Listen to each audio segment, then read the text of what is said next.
So let's get started. I will basically introduce Ron to you, Ron Kolinsky. He's with Checkpoint Technology, and I'm gonna let him do his introduction. Hey, good morning, everyone.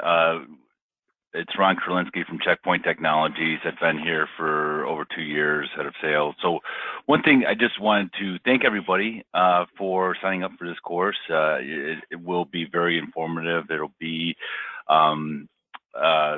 very well done because Sohail is one of our experts, or is the expert, and we love having them do these courses. We think it's a great benefit to our customers as well as community that enjoys the use of Jira and everything it has to offer. So we just wanted to come on the call today and just thank everybody for signing up, and look forward to all the participation. So with that, why don't we, everybody, take a minute to introduce yourself. So I'll start off by Ron Kolinsky, Checkpoint Technology, sales.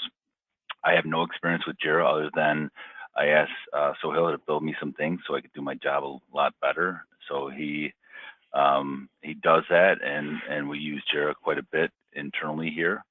Why don't we, I'll look at the roster as people have come in. Brian, why don't you introduce yourself? Yes, I'm Brian Buckley. I work for Kemper. My job actually started just actually in February of this year. My role was to be hired to start a process improvement group within the IT department, but I have since been playing a lot of different roles, and one of the roles is to structure our use of user stories, epics, use of tools with Jira Confluence.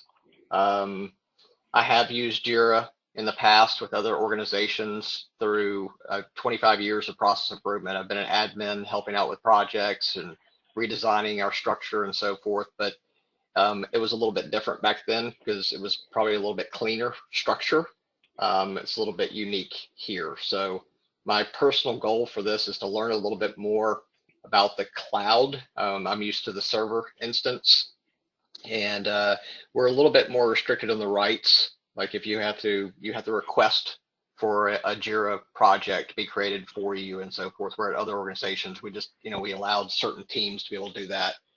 And the usage, I think I've had a little bit of communication already with around the standard fields. We pretty much use Jira from the instance of it's set up, and 90% of it is strictly just the usage of a Kanban board. And I don't think that the end result or the teams are understanding the benefits of using Jira correctly. So probably a lengthy goal.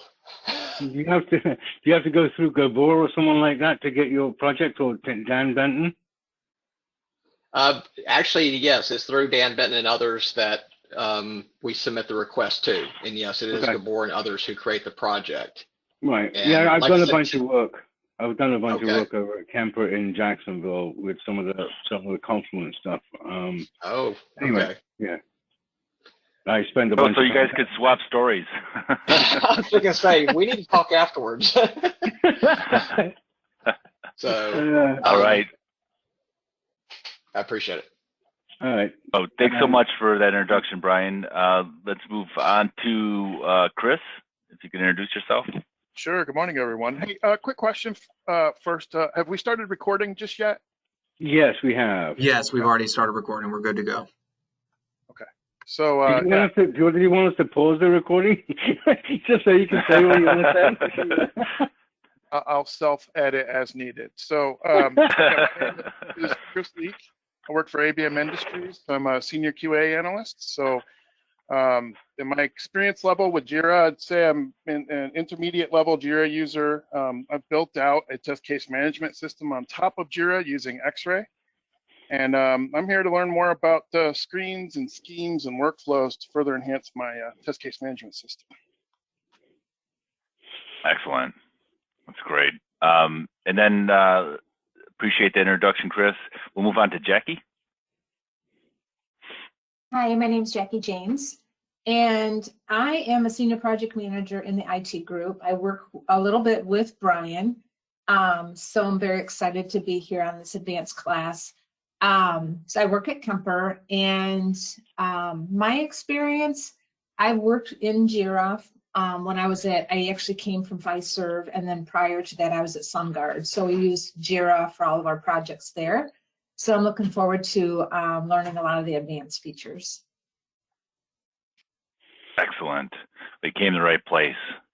Welcome, Jackie. And then we'll move on to Leah. Hey, I'm Leah Eccles. I work for Kemper as well. I am a business analyst, business process engineer, take your pick. Experience with Jira.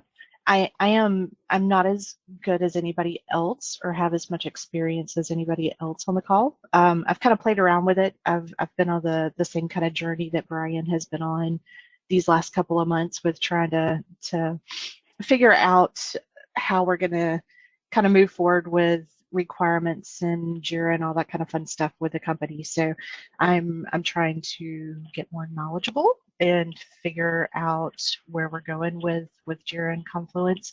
But yeah, right now I've pretty much kind of played around with it, and I'm like a sponge. I just need to learn anything that I can. So yeah, there you go. Throw at me. I'm good right now. Oh, that's excellent. So again, we appreciate everybody's signing up for the course, and we will be soliciting feedback from you. We're always trying to improve. So this is for you. We're trying to make sure you get the most out of it, and keep the classes fairly small in order to have that interaction. So we encourage you to participate as much as possible, ask questions, ping Sohail, and the like. And so welcome to the Advanced Jira course, and thank you again. Good to meet everyone. Thanks, Ron. Okay, so now you're back with me for the next 3.5 hours or whatever, 4 hours or whatever that you got from me. Anyhow, so just kind of like going through the course, I wanted to basically sort of kind of reconvey the message of you know, what we're going to be doing, but more specifically, if you have questions or if you have a scenario that you may want to basically discuss a little bit further, if it's something fairly quick and I can answer it within like, you know, a minute or two, and I feel it may be beneficial for other people, then I'll do it right there and then. But if it feels like the answer to the question may be a little bit longer, we may table it and kind of come back to it at the end, so that when we have some time, we can actually sort of do that. But keep it interactive, and I will try not to bore you. But if you have questions, please do raise your hand, or actually just interrupt me, because I'm not really paying attention to the screen down below. I'm just looking at the screens. And then we'll go from there. So objectives basically are, you know, the systems that I'm using right now are, it's based off of the cloud version. The server version, which, as you may or may not know, as of April this year, they stopped selling the Jira service offering. They will continue to support the Jira server offering until 2024, I believe, if I remember correctly. But other than that, where I feel that, you know, if you are using the Jira server version, where I feel that there may be some differences, I'll point them out to you, but essentially the feature functionality that you're going to be dealing with is going to be very similar to the one that you have on the server compared to the cloud version. Now, the cloud version will have certain differences because they are enhancing the cloud version to make it as compatible with the server version as well, because the server version has been around for a long time. The cloud version was designed in such a way for users to be able to get up and running very quickly. Atlassian basically has decided that that's going to be their focus, so they're removing the server version. They're going to keep the data center version, but they're also going to basically keep their cloud version, and they're trying to migrate everyone to the cloud. To that end, they're going to be moving a lot of the plugins that are available on the server that were not available on the cloud. Those are being converted over as well. So there's going to be a little bit of a lag between the two, but essentially feature functionality wise, you should be fine. Areas that we're going to cover as part of this advanced course is going to be, you know, the Jira users and groups. That's the biggest thing there, right? So in terms of how do we set them up, and how do you set them up in terms of the cloud environment versus the actual server environment. Fields.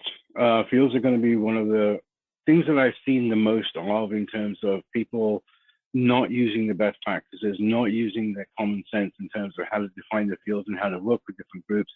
And I've seen, and I'll show you some of those things as we go through the course, but I've seen organizations that have a tremendous, just plethora of custom fields, which eventually actually slows down the system, because every time you open up a Jira ticket, every time you make a change to anything, it's having to go through all those custom fields. So minimizing those is going to be a big thing. Screens, schemes, and workflows are the next topics. And it's a really an understanding of how you configure them, how to basically make the best use of them, out of them. How can you share that information across multiple projects and not have a set of schemes set up for every single project, because then you have to maintain all of them. So those are going to be the objectives that we're going to go through over the next 2 sessions, today and then Thursday. And then I'm assuming everyone has a basic understanding of Jira, which I think everyone has basically said so. We know what issues are, we workflows, projects, and dashboards. Those are the basic sort of, concepts you need to understand. Everything else that we're going to do is not going to be so much on the user side, although we are going to spend time on the user side.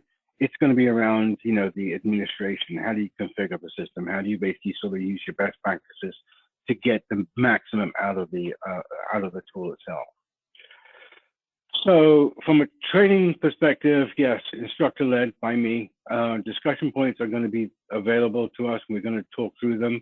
Impromptu review questions are available. We're going to go through that at the end of each of the sessions. Class discussion and QA. We obviously want to share information. So I know we have 3 people from Kemper, 1 person from ABM. So if there's issues, or if you want to kind of talk through certain things, but keeping it more generic so that, keep that proprietary information out of the classroom type environment, we can definitely sort of talk about that. And if there's certain things, like I said before, if we need to deal with more directly, I can go offline with you guys to individually, if necessary, to discuss your issues. We also sent you a link that basically has some optional after-class exercises as well. And then we'll also be reviewing the exercises to make sure that you understand what they're doing and how they basically work. So logistically, let's talk about each class. Begins at 10 a.m. We will be, we'll have, I'm assuming everyone's working from home, right? I'm assuming that. I am, yes. Yes, we are. Yeah. So, if we take 30 minutes for a lunch break, we can grab something, we can bring it back to the table. And if you haven't finished, we just continue eating while we're going through the system. And now it does have this chat window that you can talk through me. But like I said to you before, when I start talking to the screen and talking to the topics that I'm looking at, I tend to miss the chat windows. So I have Ron on the call and I have Damien on the call. So if you do want to send me a chat, they will probably pick it up and probably sort of ping me and tell me to do that. But better still, just interrupt. Just say, hey, I have a question. And I'm perfectly happy with that. I'm not one of those who are going to get annoyed with that. Okay? Any questions on that? All right. No. So, that's the other thing. And Chris is very well aware of it because he went through the basics with me. If I ask a question like, are there any questions? If I receive a 5-second blank, I'll assume that means no questions, and I'll move on. So you have 5 seconds to raise your hand or speak up. Okay. So the course modules that we're going to cover today are going to be basically the introduction, which we've done, concepts, user groups, and fields. And then we'll see what we're doing from a time perspective. And if we can get into screens, we will. But I feel like screens, schemes, and workflows go together. So we may actually do that all on the Thursday session. But we'll watch the time as we go along. Okay. All right. So that takes care of that module. So we're down one, which is good. And let me just bring up the rest.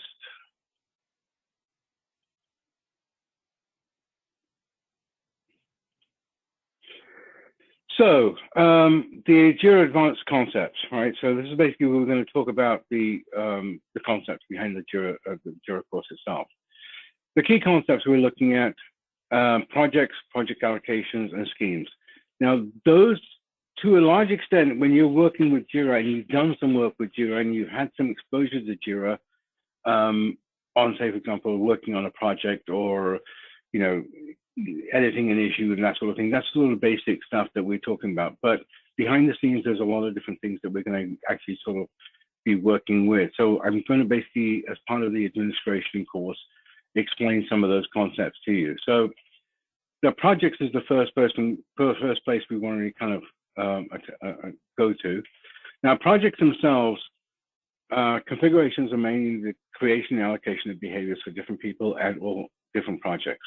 So what I mean by that, what I mean by this is you heard Ron basically talk about, you know, we use Jira internally. We don't use Jira internally just for, you know, any kind of issue tracking or bug tracking or, you know, the standard sort of procedures that we go through when we're dealing with an agile project or a waterfall project, that sort of thing. You have the ability to be able to configure the system for different project types and different people, right? So in Ron's case, he's using it for multiple reasons, right? One is he's doing recruitment for consulting practices, as well as recruiting for staff augmentation. So I've set up different projects for him inside the Jira system, and I have complete workflows mapped out and automation built into that, so that, for example, if he finds somebody that he likes and we want to move forward with it, we can actually spin off subtasks to basically have our HR people go and do a background check on that person while he continues to, you know, do the business aspects of it. So again, like I said, there's different ways and different ideas in terms of how you approach it. I look at Jira as a business process modeling tool, right? I know it was designed to be a agile development tool, but if you look at it from a workflow perspective, anything that you want to control, you can define. If you can define it into a process, into a workflow, into a standard set of tasks, then you can actually control that from within Jira. So you can do HR, you can do onboarding, you can do offboarding, you can do an agile project, you can do a Scrum-based project, you can do a Kanban-based project, you can do pretty much anything you want, right? Including, even though this is tasked as a agile development tool, you can even, if you wanted to, basically have a waterfall project within here as well. The difference being that the tool is strong enough to be able to be configured in the way in which you want it to work. My motto in life is basically think it, then process it, and then do it. The reason I say that is because a lot of people will come up with an idea and they immediately start working on that particular idea and say, hey, let me create a project, let me create this issue type, let me create that issue type, without actually sort of going through the whole analysis of doing a think process of what does this really mean? How does it impact the other systems? What are the impacts of what I'm doing here?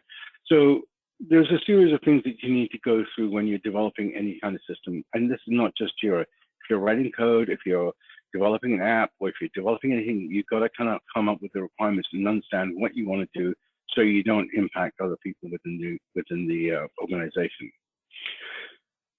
Projects are also containers for bugs, enhancements, etc. Right? Now, by etc., I mean anything you really want to control. Right? So, as I said, for Ron's case, we're actually tracking candidates and we're tracking consultants, and I manage the entire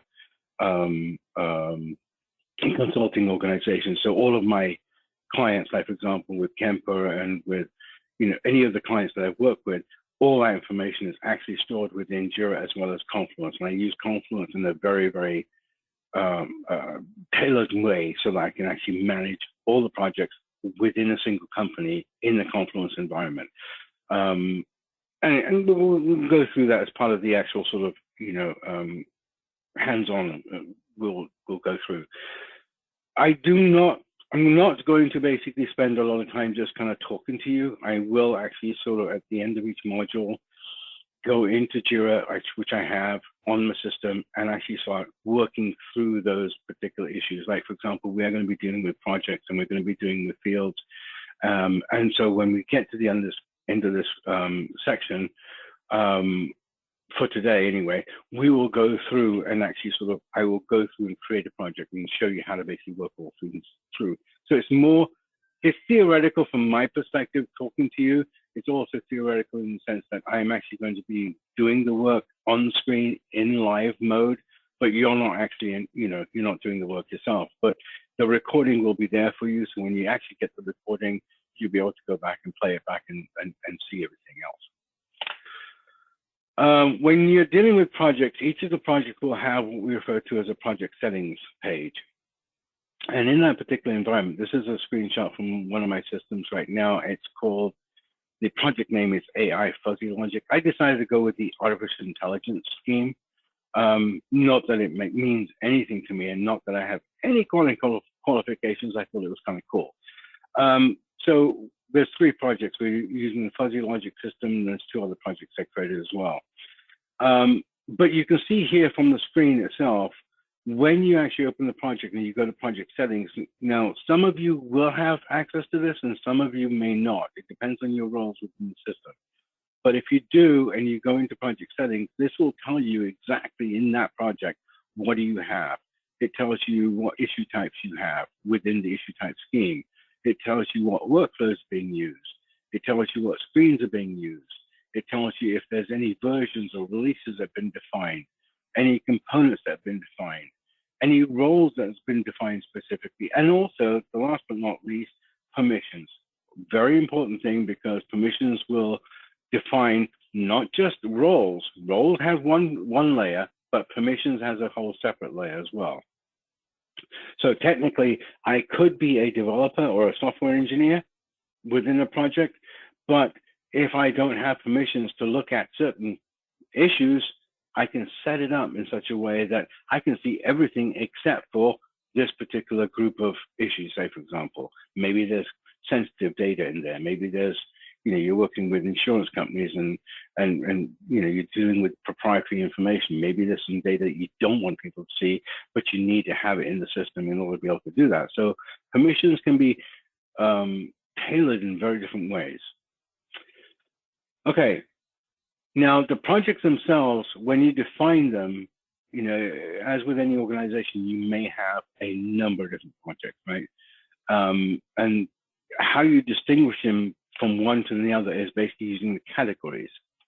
Now, the categories basically allows you to be able to have a way of being able to sort of group or, combine certain projects within a certain sort of category. Now here, I'm showing you a screenshot that says I have 3 projects. One is AI Fuzzy Logic, Research Areas, Intelligent Systems. I have labeled them as artificial intelligence as a category. So even though I may have 50 different projects in my system, all I want to do is look at all projects that are dealing with that particular category. Now, that category could be the fact that you may have a Scrum-based project, or you may have a Kanban-based project, or you may have an HR project. How you categorize them, it's how it's going to basically be seen within the system. So again, remember that just creating the projects and putting them out there and then being able to sort of manage them is going to be important, especially in the fact that if you have lots of projects. If you have 1 or 2 projects, that's no big deal. But if you have, as with many organizations, 20, 30, 40 projects in your system running, then you want to be able to categorize them so that you can actually sort of, see which ones belong to which category. Any questions on that? Do you see, it's a little bit different at Kemper. At prior organizations, we were more product and application driven. At Kemper, we're project driven. Right. And I've seen where in prior we used categories for reusability of prior user stories and other things on here. Is that what you're saying here? Is that within, if we have hundreds of projects, we could use categories and then associate those for a new project in the upcoming future? Right. So there is a way in which you can do that. So strictly speaking, it's not so much the way you described it.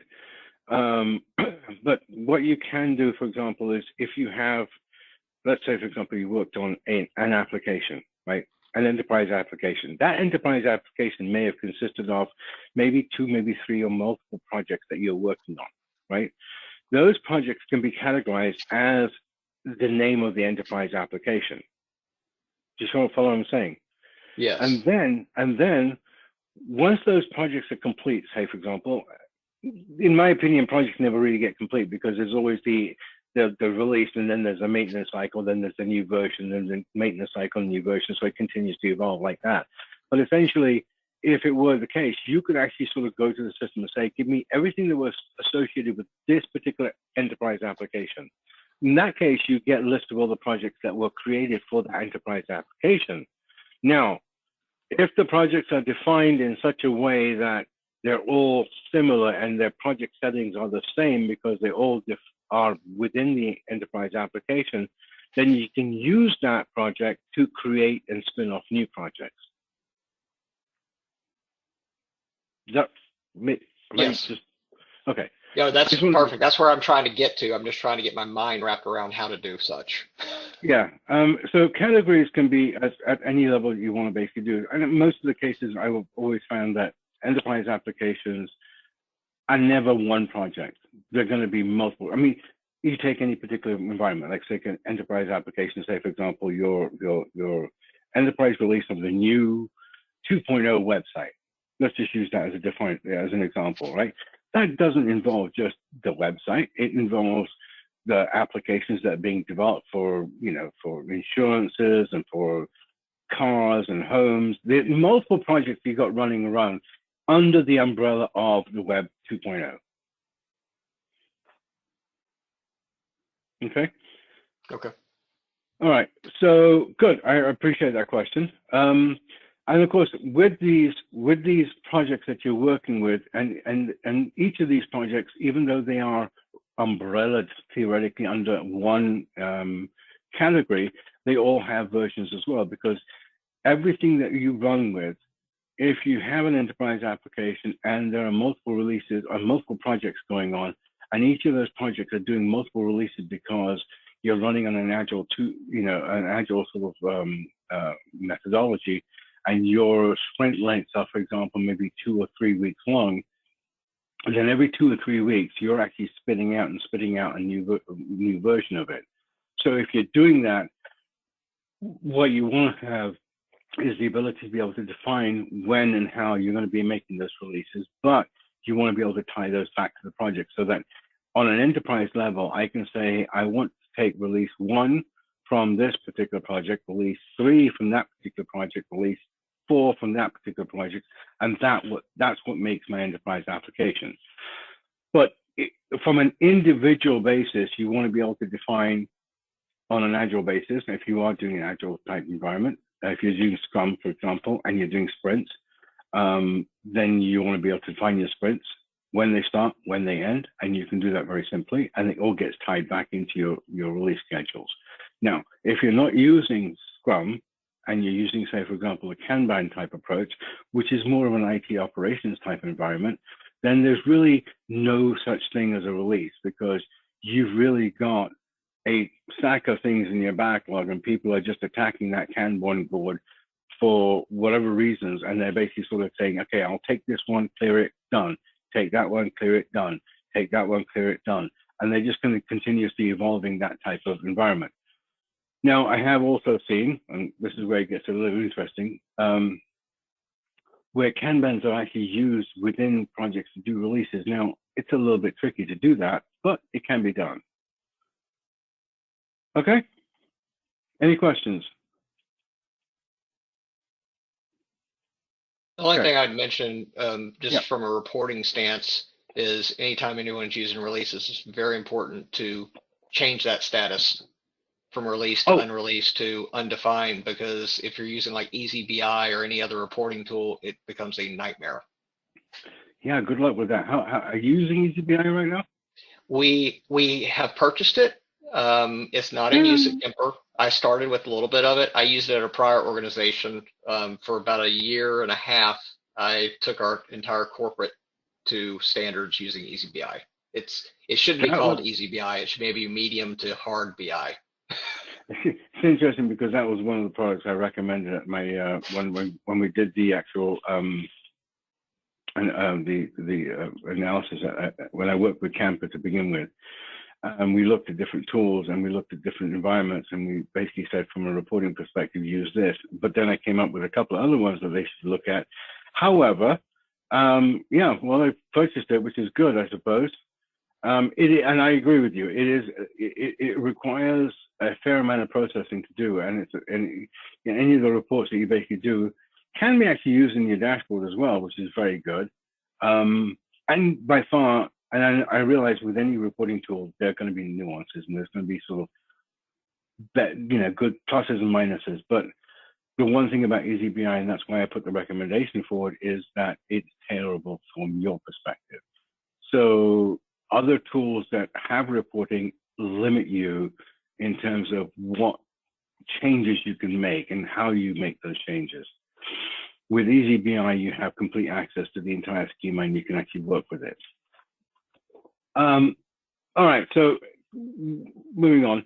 Yes, you're right, absolutely. Making sure that these statuses, if I basically do this, let me see if I can work this out here.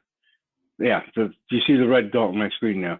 So these releases, these are your releases that you're defining, and these are the progress that you're defining within them. Now, please don't take anything that I show you as, this is a demo system, and these are screenshots from the demo system. So don't look at the dates. Don't think, well, they can't have that. But when you complete your releases and you mark them as complete, you want to basically mark them as released, or you want to make them archived, or whatever the status is that you want to basically do. Because as Brian said, I think that was Brian, right? As Brian said, if you're doing reporting, make sure your data is right. So if you don't get the right data, you don't set the data properly, then you're going to get wrong information back out from the system. So we have categories, we have versions, and now we have something called components. Now, components take a particular project and you can then break it down further. So let's say, for example, we have the enterprise application, which is what we started with. Then we have a number of different projects within that application, within that enterprise application.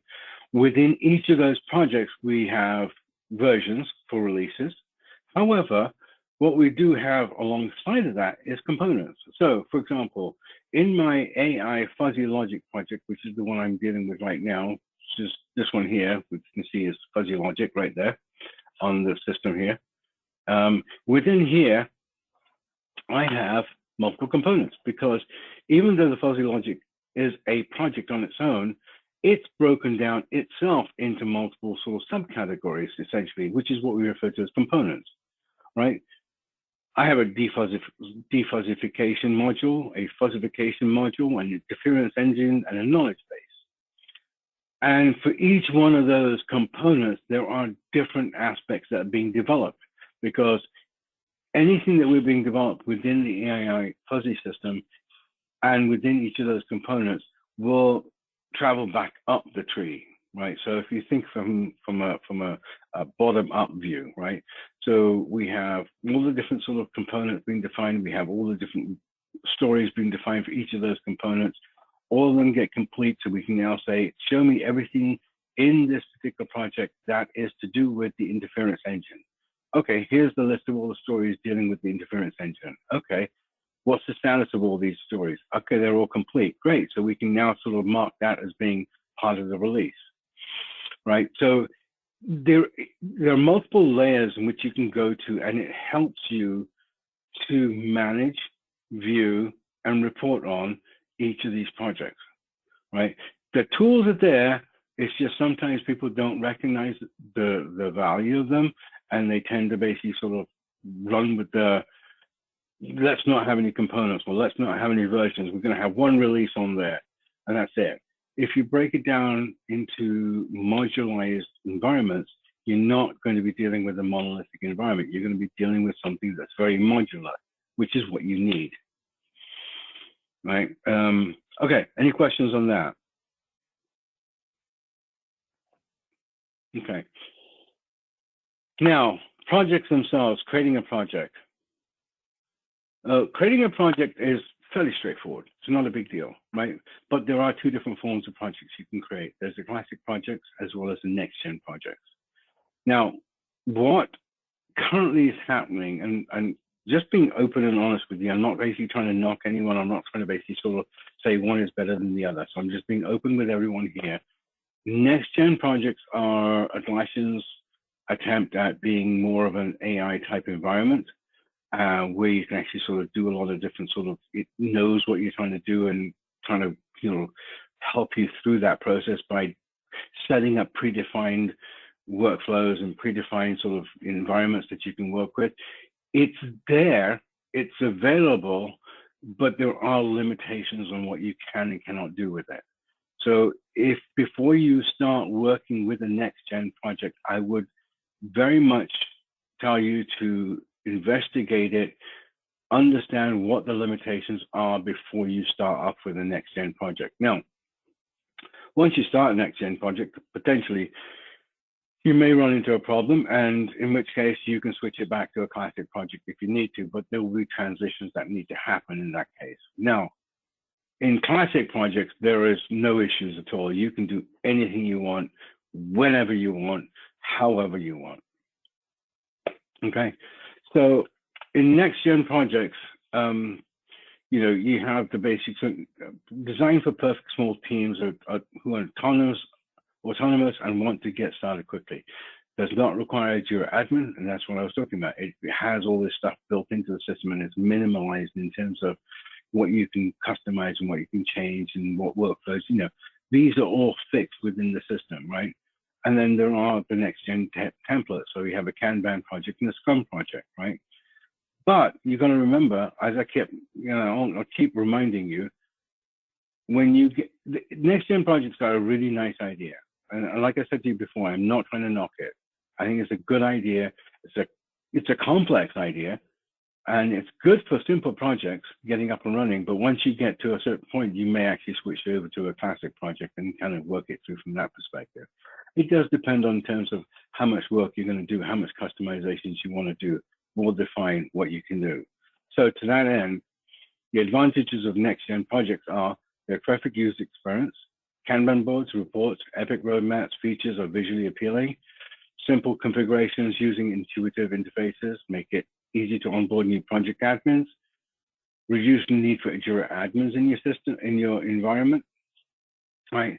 Support sprints or Kanbans, like Scrum basically versus Kanban, and exciting future roadmap, which basically means that, yes, there's a lot of things that are coming out with it, and they will eventually come out with it, and they're working very hard to do that. But at this particular point in time, as I said, think, do, perform, right? Think, do what you want to do, and then perform the actual functionality, right? So think about your project, think about what you're going to do with it, think about all the customizations you might want to make with it if you are going to do that, and then define, and then, you know, determine which is the best route for you to go with. Should I just kick it off as a next-gen project, or should I just start it as a classic project? Now, having told you what the advantages are, there are some disadvantages or limitations. No, limitations is a better word.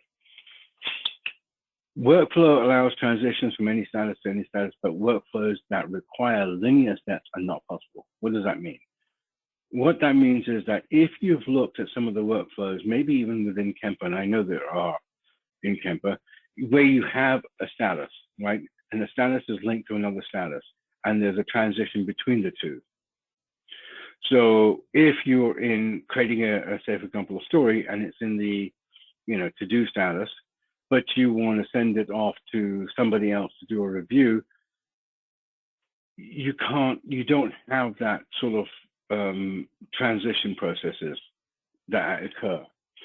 So it is very much what we refer to as simple workflows. Simple workflows are no transitions, just statuses with an all arrow basically pointing into it. Issues can be deleted by any project member, which has a problem with that. Custom fields are private to the next-gen project, but searchable in the issue navigator, meaning you can end up with duplicate custom fields of the same name when searching. Again, that's a problematic issue that they're going to fix, and I'm sure they're doing this constantly. Limitation workflow functionality. There are no conditions, no post functions. Again, those are sort of things that you may or may not need. Some of the things that I've developed for Ron, for example, on the system internally, I need to have conditions and I need to have post functions. So I need to know if he's transitioning something from, yes, I've had the interview, yes, we're going to move forward with this, and I'm going to spin off 2 or 3 different projects, 2 different subtasks from that particular issue, then has he filled out all the right relevant information? Does he have that field filled in? Does he have that field filled in? If these 2 fields are met and the conditions are good, then I'll transition and then spin off the new subtasks. If they're not, I'll shoot back an error. So those sort of things, if you're going to basically look at from working with Jira, then you're going to understand what the limitations are there. Okay, so this is another one of those really interesting things, and I know I've spoken to Elisha about this several times, and they're fixing the issue as they go along, but there's a possibility that when you switch over from a next-gen project to a classic project, some data might get lost. So just keep that in mind, right? So I'm currently, and I think that's currently, this is actually right, but I have to basically sort of make sure, but no migration path from next-gen projects to cloud or server. Server obviously is not going to be an issue anymore because that just needs to be, that's going to go. But you will have, and I do believe there's a limited functionality for migration to cloud as well as to data center. So server should be now data center. On a single board, only a single board allows per project. Okay. When you're looking at your backlog, or you're looking at your dashboards, or you're looking at any kind of like informational panel that you're looking at, there is only a single board that's allowed in the project per project. Whereas in the classic project, you can have any number of different boards set up. You can set it up. I mean, personally, I have 4 boards set up on my system. And when I log into the system, I will choose which one I want to look at because that's the feature I want to look at right now. With the next gen project, there are certain limitations there. Any questions on that? And by the way, these are limitations that I know of currently, right? So what happens in the cloud environment, for those who are not familiar with the Atlassian cloud environment and you're working on the server, let me explain some things to you. The cloud environment is always the most current release of the product. And that's why when you look at the cloud version, and if you're running a cloud version, try and find out a version number. You're not going to be able to find a release ID. The reason is that every time new functionality is pushed out and it's being okayed and tested and everything else, it gets pushed to the cloud. Whereas on server platform or data center, you would have to do an upgrade to that particular, to get the latest features. So as I said, these are things I know of right now. Tomorrow, some of these may change. So have a look at them and make sure that, your limitations are going to be either, met or not met based on, sorry, I should rephrase that. Your requirements are either going to be met or not met by the next gen project. So keep that in mind, please. So in next gen and in classic projects, there's really no limitation. There's absolutely nothing, there's nothing you can't do. I mean, it really is. It's one of those open systems. It's been designed, it's been tested, it's been worked on, it's been beaten up, and it does very much everything that you can possibly do. There are 3 separate categories for the different projects that you can go into from a classic perspective. And the reason for that is this, each of those particular, should we say, categories define separate sort of templates within them. So if I'm dealing with a software project, for example, there's Kanban, there is Scrum, and there's bug tracking, right? And on the top here, you see the categories actually listed here. So if I select that and select business, it will give me a whole different sort of set of projects. Now, the reason for doing that obviously is if you are doing a business project, then there are going to be certain things you'll look for. If you're dealing with service projects, for example, help desk, ITSM, then you have very specific templates, specific environments that you're going to be working with. So those process models are templates set up for each of those environments. It does not mean you can't modify them. It does mean you can, but by default, they're going to give you some basic templates in place, which to a large extent, if you're just doing fairly simple, straightforward Agile projects, would probably suffice for you, right? So if I look at software projects, like I said before, Kanban, Scrum, bug tracking, those are standard sort of, software project type functions. Each one will have a set of issue types, a set of boards, a set of different sort of reports that you can set up within here. Kanban and Scrum projects, anyone can tell me the difference between the two? That's actually sort of now saying I need somebody to answer that. Who can tell me the difference between Scrum and Kanban project? The primary difference. No, I don't need the nitty gritty. I need the primary difference. Is it the cadence of Scrum? I've worked on Scrum. I'm sorry, you're very, very faint.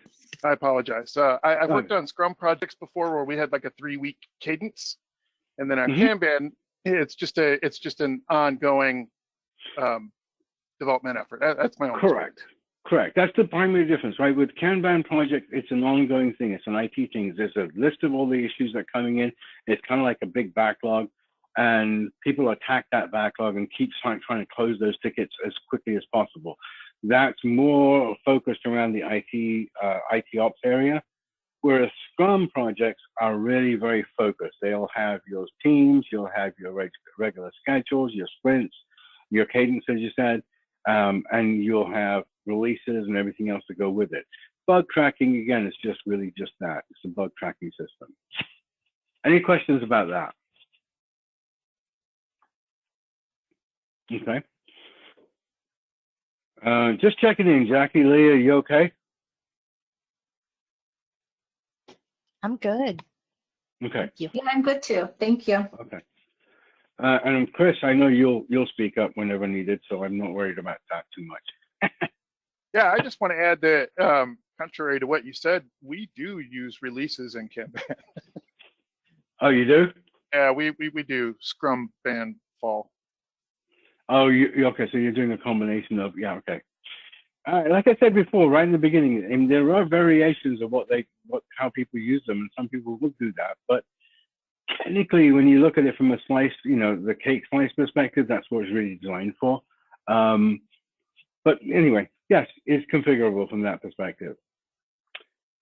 The other thing is business projects. Now, business projects with templates they come up with is like, for example, project management, task tracking, process control, content recruitment, document approval, lead tracking, procurement. Now, in this particular case, I took the recruitment one and I modified that for Ron to work on his staff augmentation type environment. I had to make some major changes to it and put a lot of conditions and post functions on it in order to make it work properly for what our requirements were. But essentially, it came up with a very simple sort of model and a set of workflows and a set of issue types and that sort of thing. And again, what you're doing with each one of these, it's not defining that you have to use any one of them as a content sort of, or the contents are provided with it, but you can actually sort of go, okay, here's my baseline. I want to do a content management system. Then you can go in there and actually start modifying the workflows and start modifying the way in which you actually have your requirements defined. And we can kind of go through that when we actually do the hands-on. And then the last categorization is called service projects. So, so here, for example, we have IT service management, ITSM projects, general service projects, we have facilities, we have legal services, and we have HR and external. Now, the difference between them is the following. ITSM it's really just, you know, a set of rules and regulations set up for managing IT requests. So incidents, problem reports, how do you sort of combine your problem reports into a single story to get fixed, you know, and also it comes with interfaces to Maximus, to a number of different sort of IT tools that detect issues with your IT environment and be able to generate tickets automatically within here. General service projects and then external projects. Now, this is actually an interesting one, the external service project, because there are, okay, let's take a company I work with, I did some work for, is a gaming company. The gaming industry is incredibly competitive, right? So they have two systems. They have inside the firewall system and they have an external outside the firewall system. So anything that's being generated outside the firewall, if it meets certain criteria, and this is all being done behind the scenes, by the way, if it met certain criteria, we would basically sort of fire that issue over to the internal systems that could be worked on. And then at specific points, we would transfer information from the internal system to the external system so that users can see the status. The reason for that was, from a security perspective, they wanted to be very clear there is an internal system and an external system. We'll open the external one for everyone else so they can log their issues and log their, you know, questions and comments and ideas and enhancement requests and feature requests and stuff like that. Have at it. But they definitely wanted to have their internal system to be behind the firewall and no one has access unless you're inside that firewall environment. Okay. So there's different ways in which you can use it. HR service projects, facilities, again, it sort of speaks to itself. There are onboarding templates, offboarding templates, facilities templates. I'm not entirely sure. I've never used the legal service one, but these two I have definitely used before. And they're basic. I'm not going to basically sort of say they're fantastic. They're basic. You need to understand your requirements, define your requirements. The basic architecture is set up within each of those. You can enhance that. Any questions? Okay. Project summary. For each project during the creation process, you'll need to provide the name, unique key, and project lead. Once completed, you can take them directly into the project summary page. Now, with each of the projects themselves, the project summary page, you'll see down here on the right here, where my cursor is, project lead. This is actually an important thing for you to look at. Because you have an administrator, and that's great, but if you have to go to your administrator for every single thing that you want to get done, it becomes a bottleneck. So there is a specific role, which is called the project manager role, right? And you have access to your project and you can make modifications specifically inside your project. Now, there's a big caveat with that. The caveat is that if you have ownership of a particular project that, for example, is using this particular workflow here, this software simplified workflow for a project AFLS, but that workflow is being used by another project, you cannot edit that. You cannot make changes to that. If you have a workflow like this one and you wanted to add statuses to it, again, you will not be able to do that because it's being shared by different people. So if you were the project manager for your particular project and you wanted to make changes to it but not affect somebody else, you'd have to go into the system and copy the workflow, make those changes, and then associate that workflow with your project only. So there are certain steps you have to go through in order to be able to achieve that result. Any questions? Real quick question on the cloud version.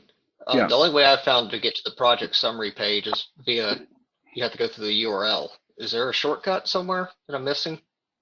It should be on the actual project itself, and we can kind of go through that. Let me just actually see if I bring up my. In server version, it was just an option to select, So, but I could for not find it example, in the cloud.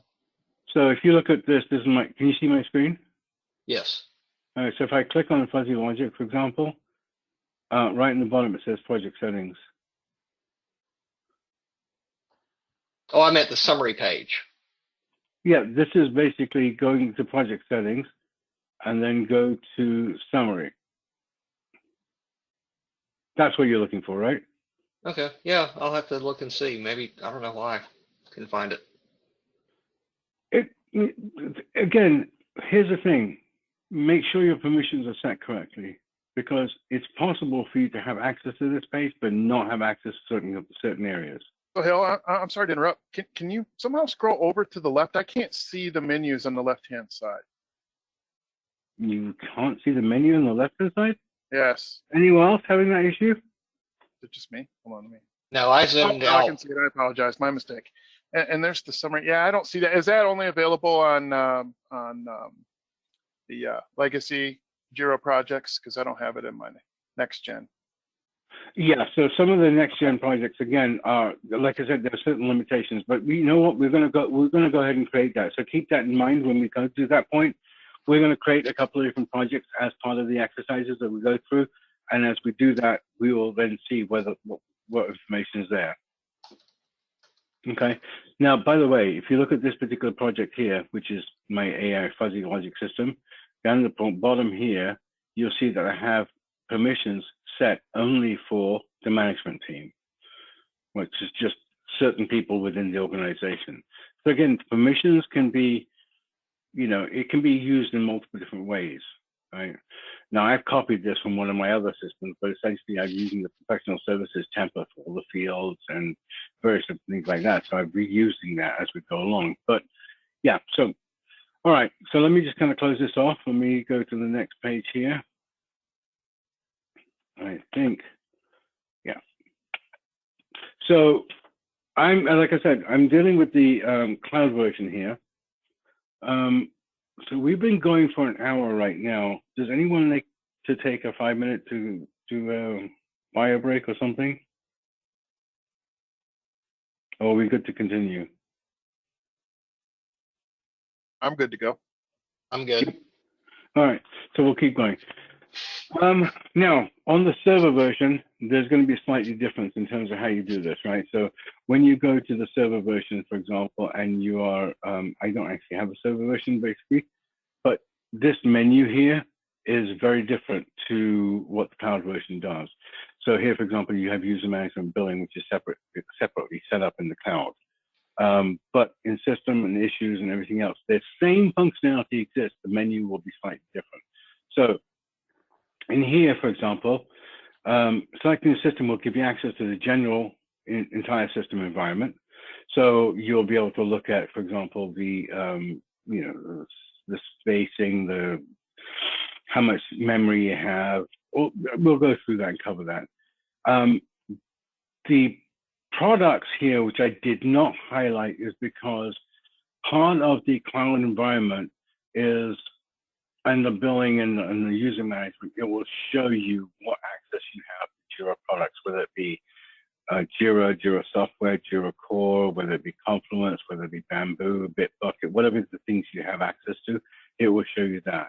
But from an administrative perspective, you'll need to know where the projects are, where the issues are, and in issues, you'll see all the different things that we looked at before.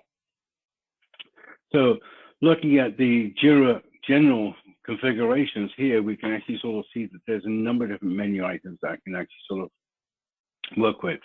So, going down project roles, global permissions, issue collector. Issue collector is something we'll talk about later on, but I don't want to confuse the issue right now.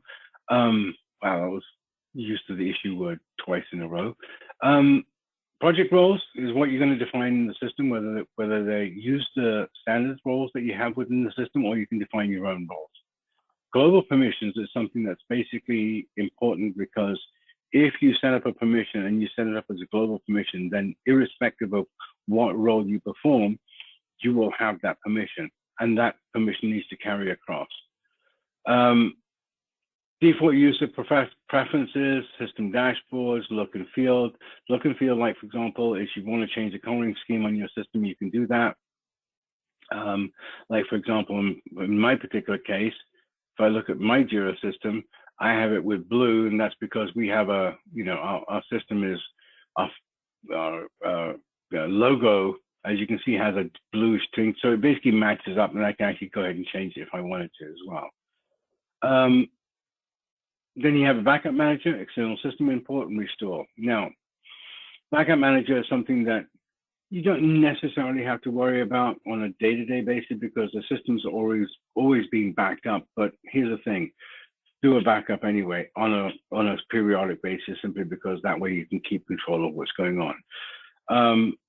External system imports. There are a number of different ways in which you can bring it in. You can bring in code. You can bring in issues from a CSV file.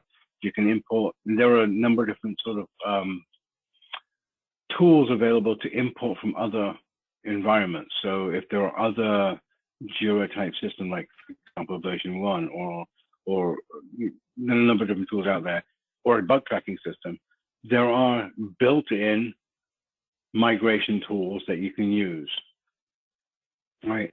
And then you have restore, which is obviously, it says what it is. You can take a previous version of that you saved from your backup manager and restore your system to that particular point. Note that with anything like that, if you do that, you will, only retrieve the information that was stored in the actual backup file itself. Now, on the Jira server version, it's slightly different, but same sort of concept is the global mail setting. Because this is a cloud version, you're really not sort of too worried about setting up your SMTP servers and stuff like that, because it's already there. All you have to do is specify the email address and everything else, and it basically takes care of that for you. So it becomes easier from that perspective. If you have Jira Server, then I'm sure somebody's actually already done it, because if you haven't, then you won't be getting any notifications. And I know that in Kemper that's the case. Outgoing mail, incoming mail, permission helper. This is actually a very important one. I use this quite a lot. Now, I use this only because, and this is available both on the server as well as the cloud, I will sometimes have issues where clients are basically saying, well, you have access, or that user has access to something, and I can't access it, or I can't edit this particular thing, or I can't edit the field. Then I would go into the permission helper and I would define the issue type. I would define what I'm trying to do, and then say, go figure out what's going on. And it will tell me that particular user doesn't have access to, or that particular field is not part of a particular template or a scheme. So I would need to basically go figure out, how to fix that. And at least it'll give me the directions in terms of what needs to be done. Notification helper is a similar sort of concept. Somebody gets 50 million notifications and the other person gets none. Why? And you can take an issue, or you can take an issue that you're watching and put it in there and say, this user notification help. And it will tell you, well, that particular user doesn't have an email address, or something like that basically says you can't actually sort of, get the notifications. So these tools are actually fairly helpful. I mean, they actually give you, and they'll point you in the right direction.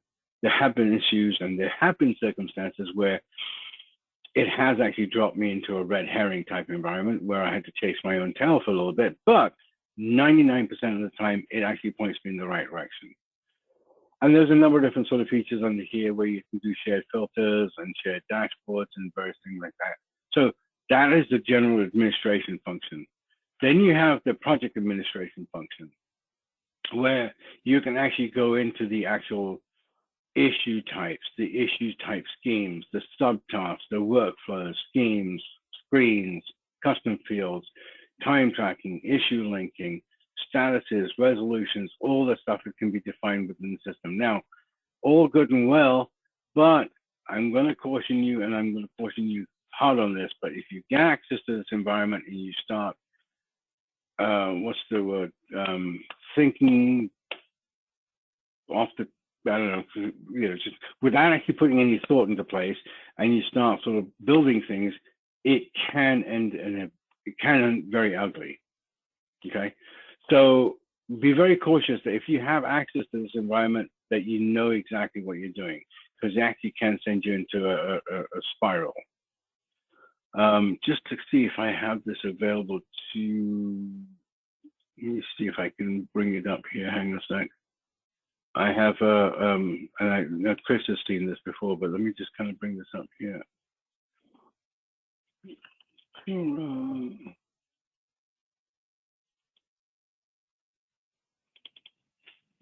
Okay, so here I'm going to basically sort of give you, and we're going to go back into this in a second. Just some visuals. If you don't plan, if you don't think about what you're going to do, this is not randomly generated. I just want to tell you this very clearly. None of the stuff you're going to look at right now in the next 2 slides or 3 slides is just kind of put there as an example and created randomly. This is an actual system. This is a list of all the issue types. And this particular organization had issues all over the place for configuration issues. There's just an excessive amount of issue types in the system. Their schemes, and this is only a portion of it because I couldn't actually sort of pull everything together. The schemes were out of control because they didn't think about what they were doing and how they could actually share and use best practices to link multiple projects to a particular scheme. And then you'll also see, for example, in here, if you look at this, you'll see that over here, there's eyes next to some of these things, right? And that basically hit down here, this one. This basically means somebody was editing it and they hadn't even finished editing it and they just left it. Right, so these are things, and then workflow. Well, I'm sorry, that doesn't qualify as a workflow. That qualifies very clearly as a psychotic breakdown. This is not a workflow. This is it's a nightmare, right? And all of this, by the way, was managing only 54 projects.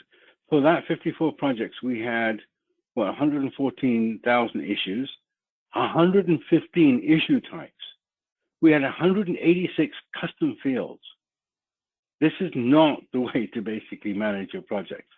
This is so far away from best practices. And of course, their big problem was, why is my system why my system performance being so bad? Well, 186 custom fields is one of your problems, right? I mean, forget about comments and attachments because that's going to be naturally the way it's going to go. But, you know, for 54 projects, you had 129 screen schemes, 158 screens, just out of control. That's really what I'm trying to basically say, is that you don't want to go that route. So when you get to this particular point where you're actually dealing with the administration and you have access to this environment, be cautious, be understanding of what you want to do, and then from there work your way through it.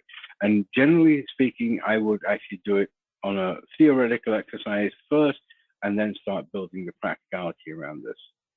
So from a behavior perspective, yeah, go ahead. So can I ask a question? Let's just say we are in that type of world. What's your recommendation to get away from that? Start with a new Jira instance? Because how do you restructure it? Yeah, so that's the big problem, right? The issue here is going to be the following. So I still have it up and running. Let me see if I do. Did I put it away? Yeah, let me just bring it back up here for a second. Hang on. So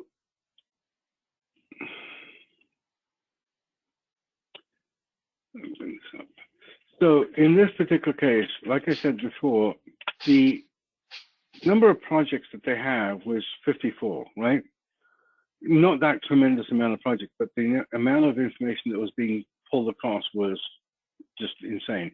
Now, for issue types, the issue that what we did, okay, let me, what I did with this organization was there was 2 steps to it. First was I had to meet with each of the separate groups.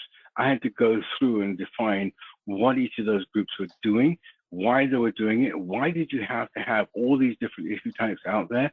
I then streamlined every single organization. It took me about 2 months to get through the 4 or 5 different teams that I was working with to get them to all agree upon things. And then I started migrating all the issue types into, so all of my, for example, miscellaneous was being tasked into something else, like a subtask, right? But then I had to go through for every single project I'm doing. It was a very time-consuming effort. The reason I had to do it that way for them was because they had too much data in the system that was proprietary and they needed to keep that information. If, in your particular case, if you have a similar sort of scenario, then my recommendation would be create a whole new system, have a clean environment, take an export of your current environment, and then you have to define a mapping table of how you map everything from where they were to where they need to be. Right. So again, it's not a simple task. This was not by any means a simple task for me to do. And I've been working with Jira for a long time. When I sort of came across this thing, just a month and a half, I think it was about, just to get them to all agree upon a certain set of custom fields and a certain workflow. Right. The interesting thing was this particular workflow you're looking at right now on the screen was a behemoth. What they did here was the furthest thing from best practices. So what they did here was to basically say, we're going to combine your client environment, your support desk environment, with level 2 support, with implementation teams, with this was like payments and accounting and work orders and sent to the client and approval from the client. The poor people that were using this, and I can't actually do this here very much clearly, but if I clicked on any one of these particular statuses, it would give me literally every single one status that was out there that I could potentially move it to. What we ended up doing with this was breaking this up into sections and have individual groups manage their own workflows and link the workflows together. It's kind of like I was talking about with Ron's system that I designed for him. I didn't want to have this entire monolithic workflow, which is unwieldy, hard to manage, and I don't know what I'm doing. So I broke it down into, hey, your candidate comes in, we'll do this. If that meets our requirements, we'll spin off a subtask to have HR do that, and we'll spin off another subtask to do a client meeting, whatever the case may be, right? But we were broken into small manageable pieces. So to answer your question though, Brian, I think the answer to that question is, it depends on how much complexity you have in there. My recommendation, if you can, is create a new system,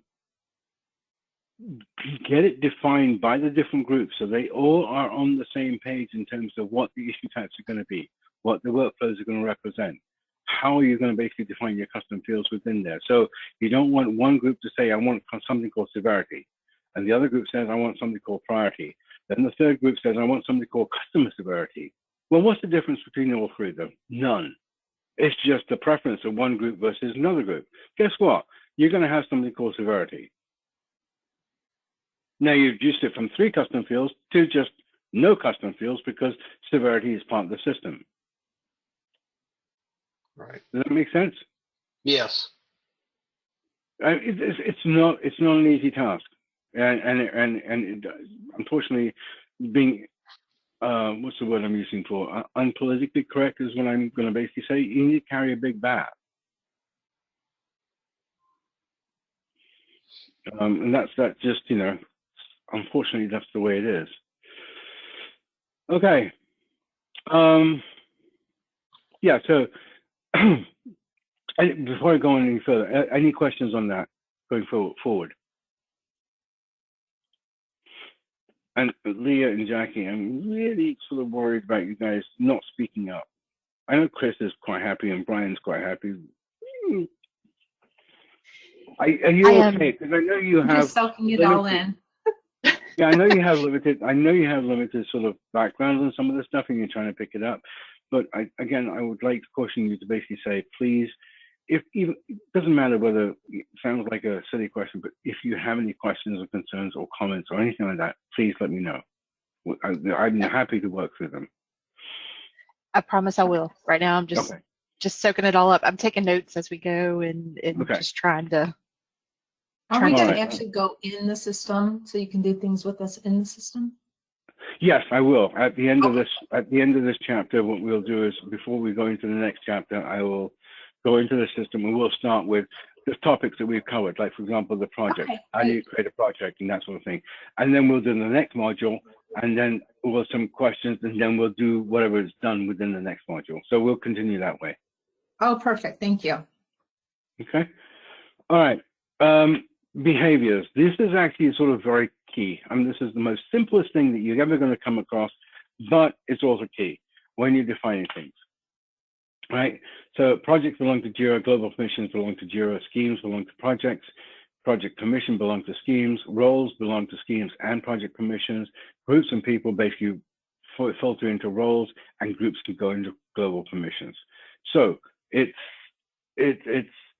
fairly straightforward, but at the same time, knowing it helps you define what you're going to do, right? Because if you do this ad hoc by the seat of your pants, you're going to find problems. And trust me on this, I'm not saying this as a lecturer or someone like that. I've been there. I've done it. I've suffered the consequences. I burnt that T-shirt. I'll never do it again. I caused myself a lot of problems early on by not following the rules and thinking that I was smarter than the system. And it eventually did catch up with me. So I'm a practitioner of this. I've learned it. I've been there. I've earned the T-shirt and I burnt the T-shirt. So the basic principles of think, do, perform that I like to basically tell everyone is think of what you want to do what you're going to do, and then perform the actual functionality. Right? So just be cautious about that. It's very simple. It's so easy for somebody to say, it's just a field. I'll just add it to the scheme. And by the way, no problem. I can just change that workflow. Not a big deal.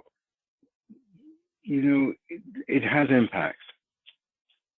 And it's not just the impact of the other person, but further down the road, if you then decide to make some other changes to the system and you didn't think about what those potential changes might be, and I'm not saying you have to be a clairvoyant to figure out what you're going to do 6 months from now, but you need to basically understand the basic architecture, the layer, and say, if I do this, what are the potential impacts of doing this? So you're well aware of it. If you're aware of it, then you can build it. But if you do it as a ad hoc type, by the seat of your pants type function change, it potentially has a wicked whiplash to you. Okay, so screens, simple schemes, right? Notifications, issues, permissions, and issue types. So the way that this thing is broken down is issue type schemes, and this becomes a bit of a tongue twister sometimes, but issue type schemes and issue types used in the project, they're combined together. Notification schemes and whose notification when an event occurs, that's tied together. Issue security is tied together. Permissions are tied together, right? So know that if you group them into logical pieces, they all fit together. It's when you look at something from going to the Jira administration, you look at all the schemes out there, you think, ooh, what do I do now? How do I add this? Well, and you know what? It will happen. I'm going to basically sort of caveat this, and I know Chris is well aware of this from the last time I did this. When I start doing things, on the fly, I will end up basically getting myself into a bit of a pickle. So knowing what each of those things do, it does help you. And if you follow the path, it will help you get through there. But at the same time, it can also cause you problems. Anyway, so let me just kind of bring something up here I need to look at.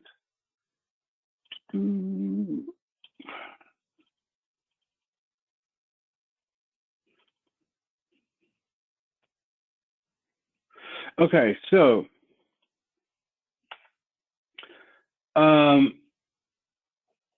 okay, so just to review questions, I'm going to kind of go through this very simple. A milestone of a project can be represented in Jira using a project what? Release. Release/version, correct. Issues within a project can be grouped into subsections using a project. Now, keep in mind, read the question, right? So issues within a project can be grouped into subsections using a project what? Component. Category? See, that's where, so category, remember, categories define the projects, right? Higher up. Yep, Yes, it is. right? So the important part of this question is within the project. And Yep, it's I went the wrong way. No, it's okay. It's good. It's all good. Which of the following are Jira schemes? Issue type scheme, workflow screen scheme, component scheme, people scheme. I think we can drop people scheme from the list, but the rest of it. Anyone give me a list of, I'll give you a clue. There are 3 on that list that are actual schemes. Wasn't it B, C, and E? Anyone else got any options on that? Must not be right. No, it's not saying it's not right. I'm just looking for other options. See if anyone else has got any. I'm not saying you're the only one. You're not the only one on the call, you know. I know B is correct. I'm sorry. B for sure. Sure. Yeah. Like I said, there are 3 on that list. There's 3 of them that are actual schemes. Okay, let's see.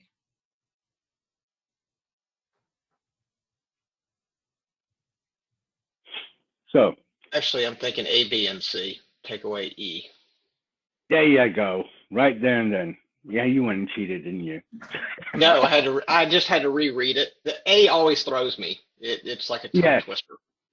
Yeah, I know. That becomes the issue type screen scheme, issue type scheme, and workflow schemes. Those are the 3 that you're looking at.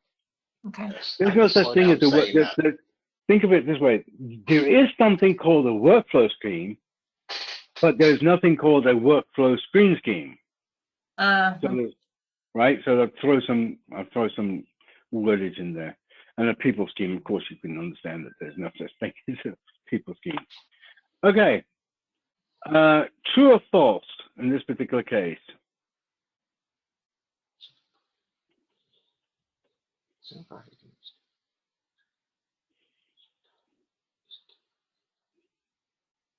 A single project can use different fields and screens. 4.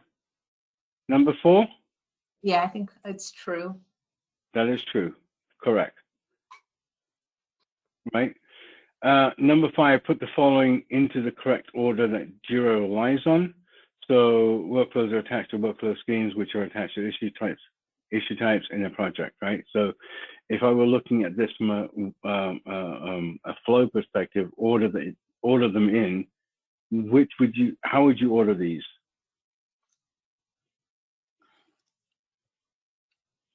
E would be first. B is first, you said? E as in Edward would be first. E as in Edward. Oh, I would have thought C is first, project. Oh, really?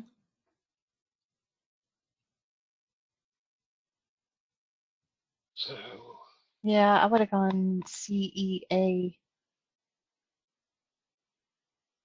Yep, CE. No. And then BT. Okay. Who knows if I'm right? But... So what I was going to say is the following. Let me see. if I can use this, let's see if this highlighter works. All right, so the first thing you want to look at is when you're actually dealing with some of the stuff, right? In the way that the Jira system looks at this is, let's see, can't change this. Oh, there you go. The first thing you want to look at is screens. That's the first, right? Secondly is then screens fit into screen schemes. Then the screen schemes fit into the issue type schemes, right? Mm-hmm. And then issue type schemes has issue types in it. And the last thing on this is they all belong to a project. Oh. Complete opposite. So 1, Yeah. right? 2, 3, 4, and then 5. That would be the order. And that kind of goes back to this, the diagrams I was talking about, right? Before we got into this, which is this thing here, right? So, you know, like if you follow this thing through, schemes belong to projects. If you look at screens belonging to projects, then everything that we have on this list here belongs to a particular project, and it's the correct order of what you want to do. So workflows are attached to workflows. In fact, this is why I gave the example here. So in a project. Okay. And this is all recorded anyway, so you'll be able to see it when we get it. All right, so that's the end of module 1. So let's just kind of go through this. So in the course that we went through, we talked about key concepts, right? We talked about projects and the different types of project environments and the categories, right? So we're going to go through and actually set this up for right now. So let's go ahead and go to my projects in here. And we're going to create a couple of projects. I got a number of different projects in here, which it's fine. So when I create a project, right, I can actually sort of create the project, and you'll see that, for example, if I do software development, it has 3 different projects in here. So I can do Kanban, Scrum, or a bug tracking system, right? Then you have service management, where I can do IT service management, general service management, and a number of different sort of, options that are available. And as you go down the list, you can see they've expanded that list as of whenever it was.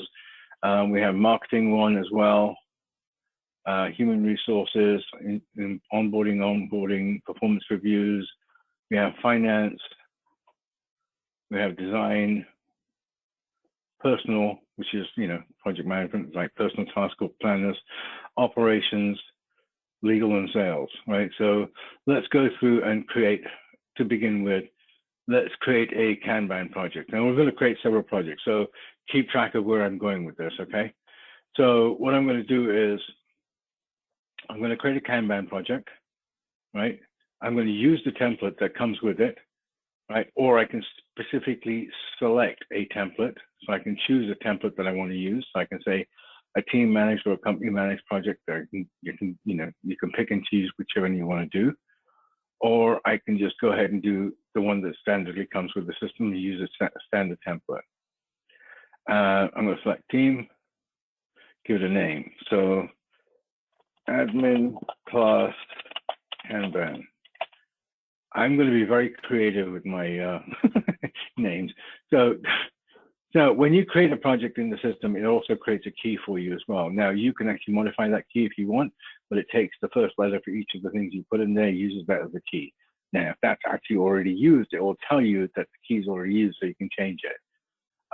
It can specify the project level, access level, so you can say it's a private project, only admin and people who I add to the project, limited, or just have an open, right? So let's just go ahead, for the sake of argument, let's leave it as an open project, because that way we can mess around with it as much as we want. Like I said before, change templates. So I can change the template if I wanted to, in which case I'm not going to. I'm going to go back to, oh, yeah, love that system. Projects, create, software, Kanban, use template, team management, admin class Kanban. And I can then say create.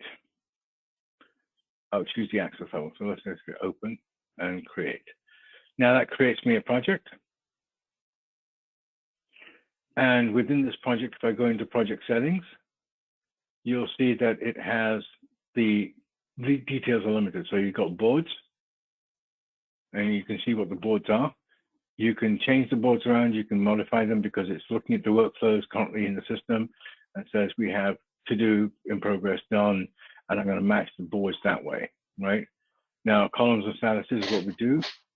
If I discard that, I can go back to project settings. I can look at the access that we've defined.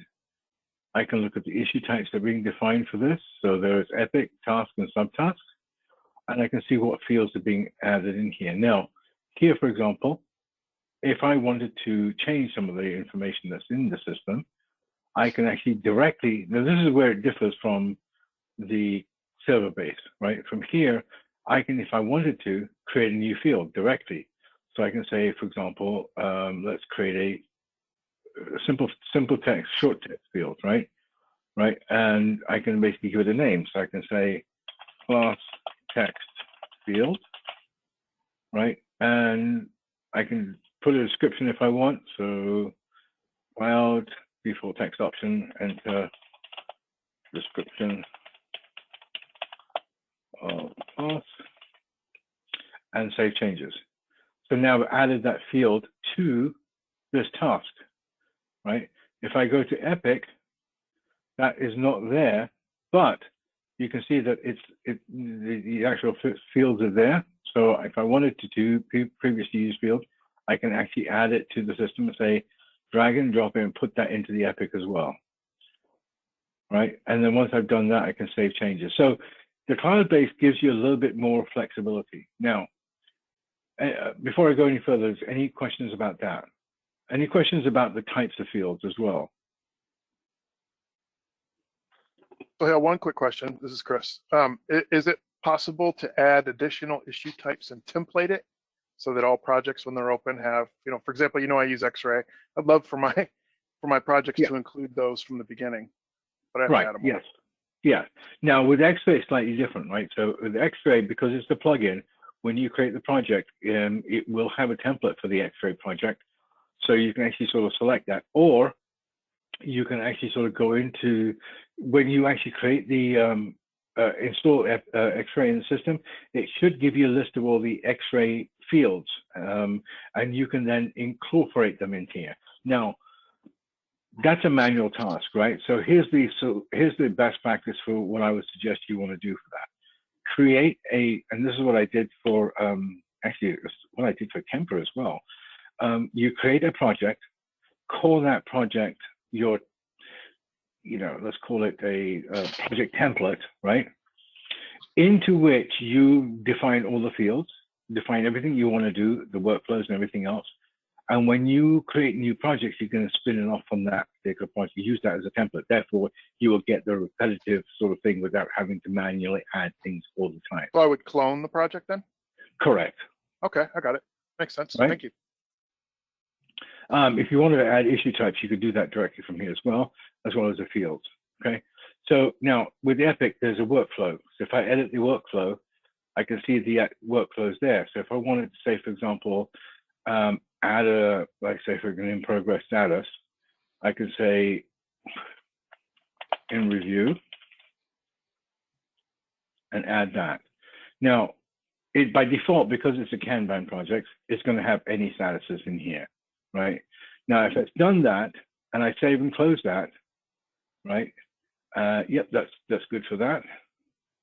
Now, if I go back to project settings and go back to boards, you'll see that it's automatically updated the board, right? Because it sees, there's a new status been added. So I can now say anything in review, put it into this column. Make sense? Yeah, that's nice. Easy. Looks easy. Right.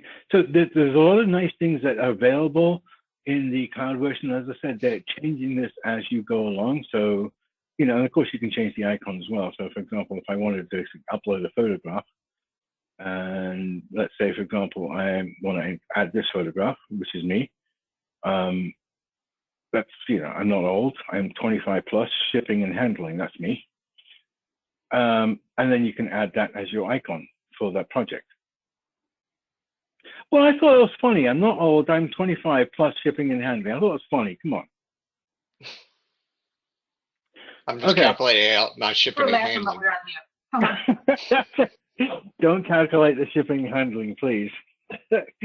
Now, here, for example, I can specify a category, but if the category doesn't exist, I can say go to manage categories, and I'm going to add a class category, right? Class information. Add that, right? So now I've added the project categories to it.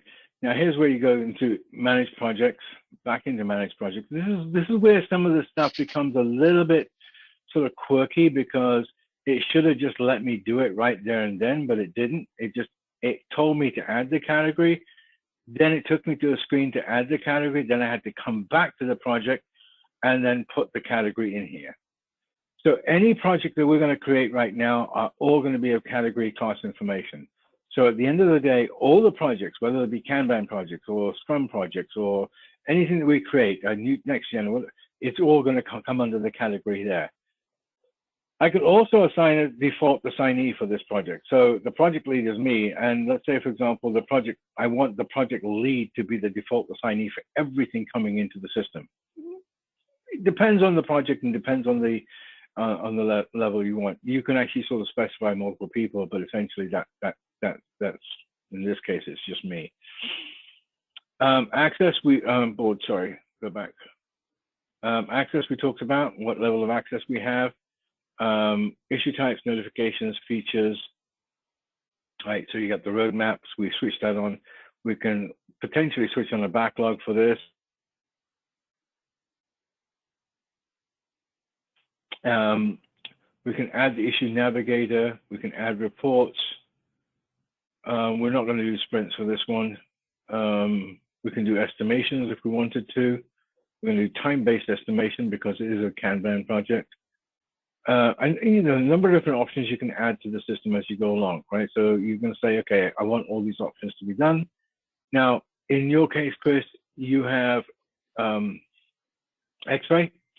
So when you look at the apps, when you look at the fields that come with it, you can actually just say, I want to add timesheets to it, like for example, or the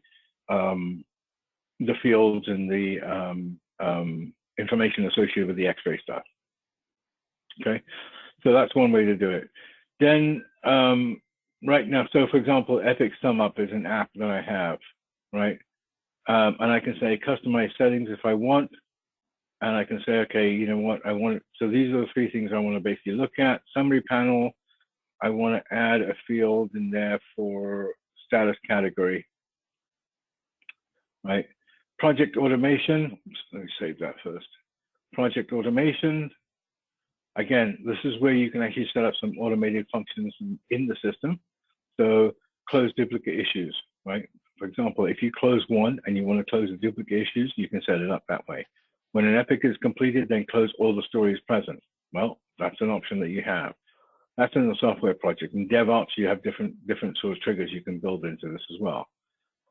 So again, it does give you a list of really cool things that you can work on, but understanding what your links are. And like, for example, I have this as my Slack environment, and I can sort of select this and say, put it on the general tab and then create the project within here, which I don't really want to do. But if you had Slack, or if you had, well, HipChat's no longer available to everyone. I think Slack is the latest version that they have. But you can do a number of different sort of, changes to the project itself. So now if I go back, now this is interesting. I have, I didn't realize this was going to jump up at me. So I have in the system a number of different projects in the system, accounts that I work with. If I wanted to limit and say, I want certain of these clients, as you can see here somewhere, let's see, there he is, I went past you. There goes my Kemper one. If I wanted to associate the Kemper account to this particular project, I could do that here because I have Tempo set up as well. I'm not going to do that right now. So go back into this. Now go back to the project itself. Now you're free to create issues. So I can create an issue here. I can select and say manage the issue types. Again, you need to have privileges to be able to do that. If I wanted to, let's just go back. And I'm going to create an issue. This is a test issue for the Kanban. And if I do that, oh, come on. Why are you going to do that to me?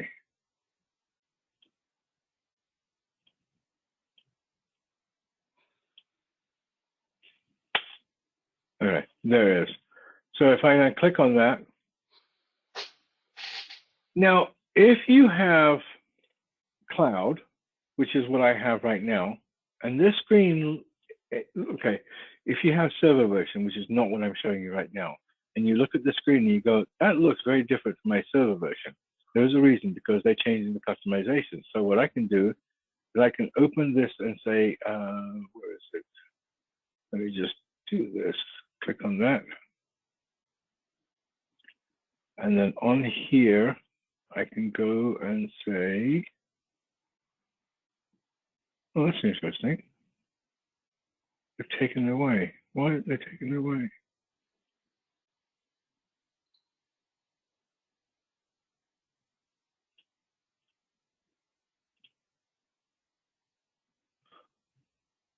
Ooh.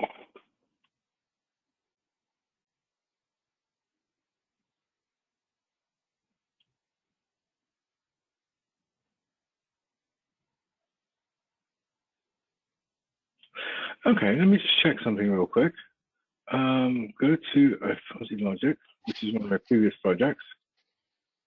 And it seems that they've made a change to the system for some reason.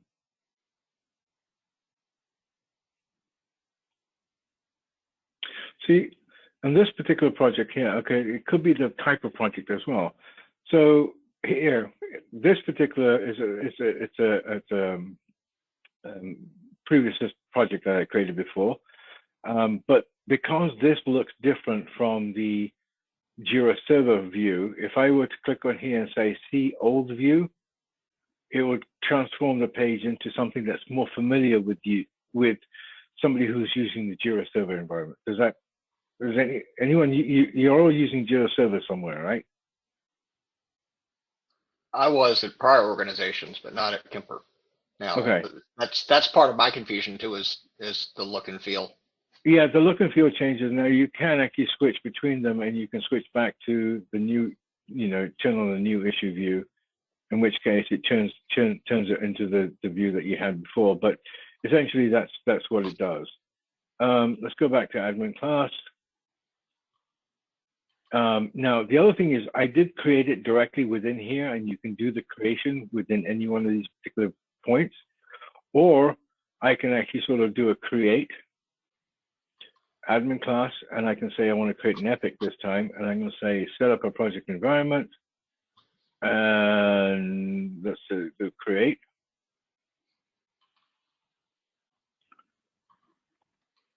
And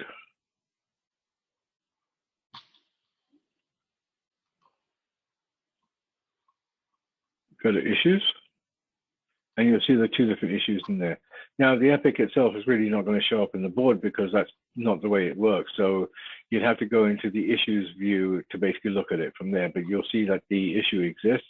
And if I go into that, one of the things that I've done is, one of the things you've done is you've added that field in there. So if I go into here and say, edit the field or add a file, I can do that from within here as well. So class description here.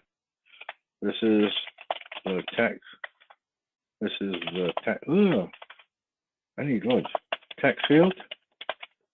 And then you can add that text in there. Now, if you have a drop down field, or in your case, Chris, if you have the X-ray fields, you can actually sort of see the fields within this panel here. This is how you manage it within the workflow. So if you go up to the top, you can click on this and say, move it to in progress. Now, because this particular workflow for this particular project has any to any relationship, I can move it directly back to close, or I can basically do done straight away, or I can do in progress again.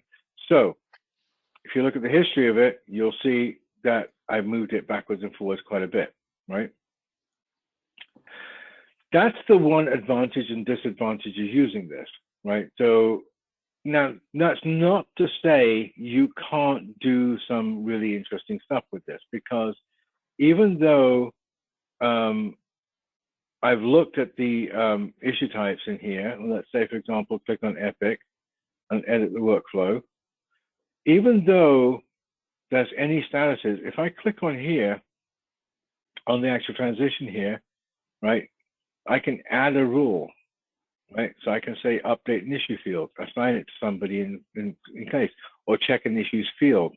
Now, it is limited to certain things, where the server version, you can actually do a lot more with, right? However, restrict who can move it with, right? Check an issue field. Like, so for example, if I say check an issue field, I can say moving from any status to in review, the field class description, review its value as text, check if equals, right, some value, right? And I add that. That becomes a rule, and that becomes, it tells you that when moving from anywhere, either this, or this, sorry, any one of these into the in review status, there is a condition that needs to be met, and that condition is this one here that says the text field must equal the word text, for example, right? Now, in this particular case, I'm not going to use this because that's going to cause me a problem, so I'm going to delete the rule. But you get this general idea of how this works. Now, that is a Kanban project. If I go back to projects, let's now. While you're doing this, can I ask, do you find this more, I mean, from, and again, I'm going to say prior organizations, we had a Jira administration group that globally set up those types of rules and so forth. Do you find that more in use? Because I, you know, obviously there's a lot of risk for project specific and someone to come out there and set up rules and everything. What? So yes, I mean, so again, let's kind of go back and look at one of the comments I made before, which is to say that if you have a project admin, say for example, I'm the lead for that particular project, right?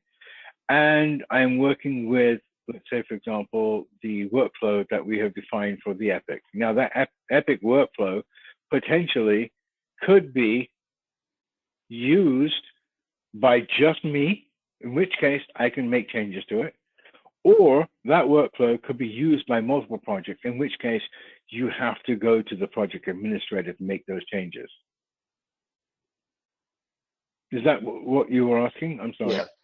Yeah, I was just kind of thinking out loud when I said that too. Yeah, because it's if in here, if I edit the workflow, and let's say, for example, I wanted to delete one of these statuses or change the name of it, if this workflow is being used by different people, then it's not going to let me do it because it's being used by other people. So the system administrator has to make those changes. However, the example I showed you earlier on, that project I showed you that had the workflows and everything else, one of the things that I set up for that organization when I left there was a change control board. And I set up a specific project. It was just an IT project type function with one issue type, a request. And in that request, I had 4 fields, right? So, and I had one of the fields was, what do you want to do? I want to add it was a drop down list, right? So I want to add a field to my Epic. And then you'll say, what is the field name? What is this, that? And you get the information there, and it will send it off to a change review board. The review board would be just one person, basically, or 2 people who would look at it and say, well, this person wants to add the field. Why do they want to add it? And I know this is a process-centric type environment. It's either have one chef that's running the entire thing, or if you don't, you're going to end up with multiple chefs, which means you'll end up with a mess. Mm-hmm. So well, that's a Kanban project. Let's go back into projects for a second. And now we want to basically create another project, right? In which case we want to sort of look at the, let's go with service management, for example.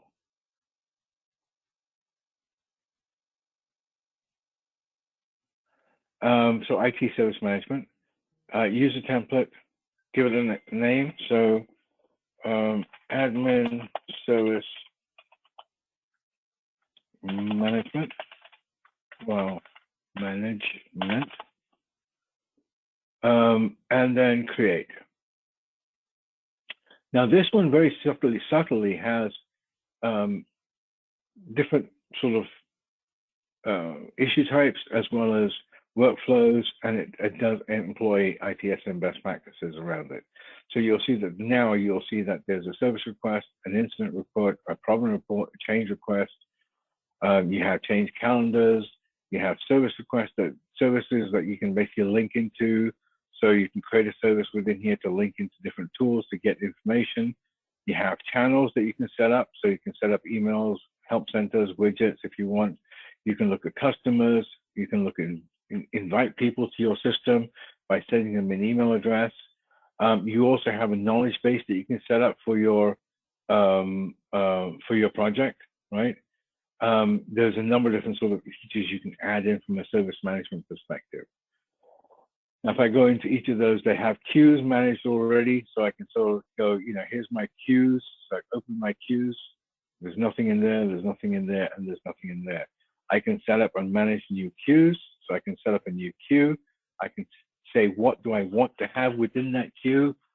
And, you know, again, if you're not familiar with service management, this kind of becomes a little bit like, I'm not entirely sure what you're talking about. But it's really kind of looking at it from a customer viewpoint to say, I have service tickets coming because I have, you know, the entire organization basically relying on me or my team to manage the Jira environment. But if I have an issue or I have a, you know, problem with one of my systems, or there's a, you know, if I create a service request, I can say, you know, I have IT help, or I can fix an account problem, or get a Wi-Fi access, or these are just templates that are set up within the system for you, right?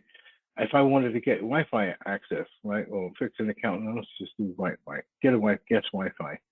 Need a guest Wi-Fi account for Joe, right? And I can define what products I wanted to basically have access to, any components I want to specify. If I want, I can just say, go ahead and create. Now, that goes into my incident queue, right? Wait, go back to my projects, ongoing. So, wait, I got this queue wrong. Something wrong with my queues. Service request, oh, that's why, queues. Open tickets, yeah, there you go. There's my open ticket. It's currently unassigned. I have a resolution time on it, so I've specified that this particular ticket, when it comes in, I have 7 hours and 59 minutes to close it to resolution. If I don't, then my resolution time becomes a problem. At this point, I can say assign it, or I can say assign it to myself. I can sort of go, okay, now let's move it into progress. And I can put an internal comment. So there's 2 comments I can put here, respond to the customer. Working on it. Oh.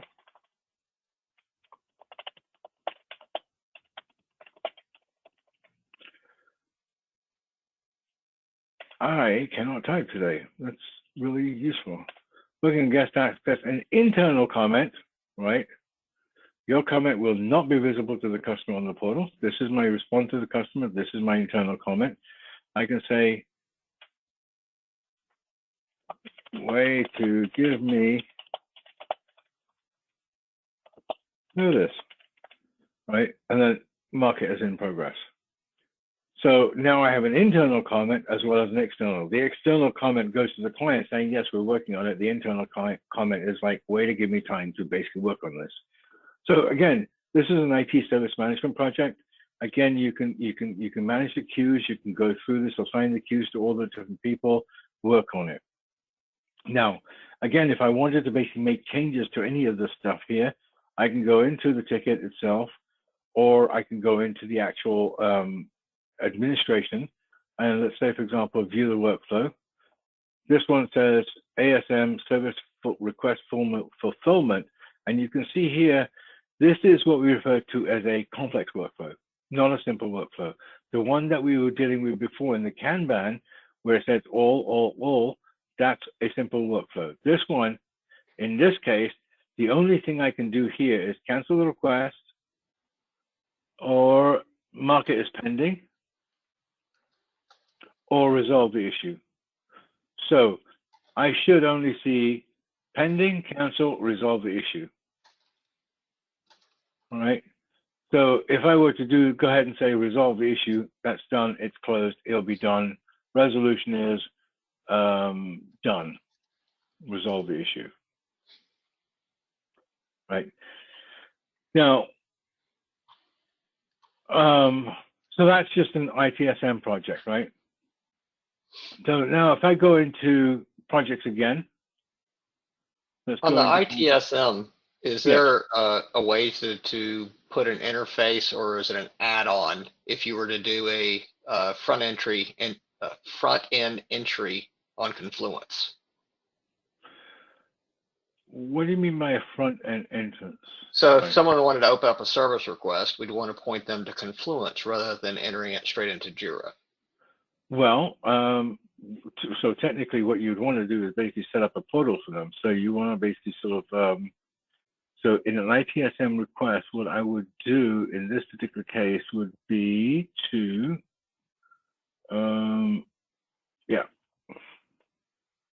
give them the portal access. Okay. Right. So they can go in here and there'll be a link to it. You set it up, they can go in there and actually sort of go, okay, we have login. So you can define your categories. So like here, for example, login account, guest Wi-Fi, right? Again, enter your information here, test strategy, blah, blah, blah, and then scroll down and send. That then becomes an issue. Now, here's the interesting part about this part, right? And that is that in here, as a person who logged it, I can see that I created 2 of them. I can see the approval status. I can see all of the ones that are currently in the system, but that's just me. But if I didn't have the access, I wouldn't be able to do that. But if I look at my requests created by me, here's the ones that I've created by me. Right?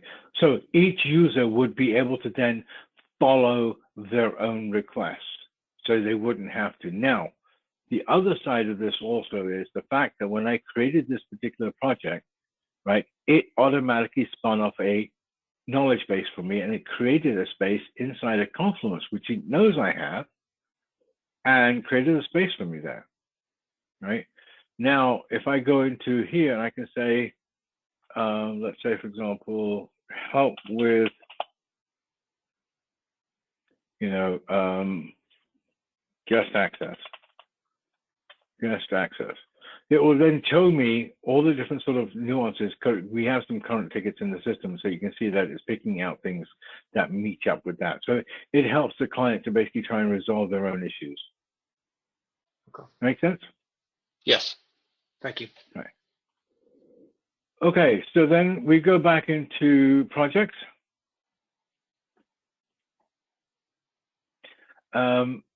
And then we have the, so some of the other projects in the system, like I said before, is, work management and sales and, let's say, human resources, onboarding a new employee or performance reviews, right? Again, I've shown you the basics in terms of how to set them up, and that's really the way in which you want to do it. The categories I told you about before, we can actually sort of look at.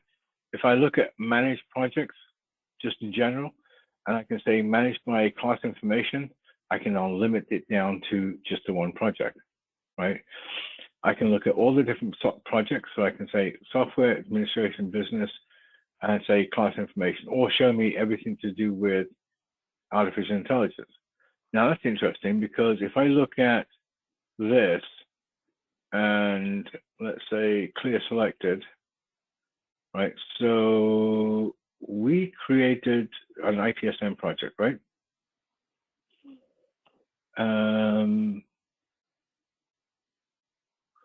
Where's it go?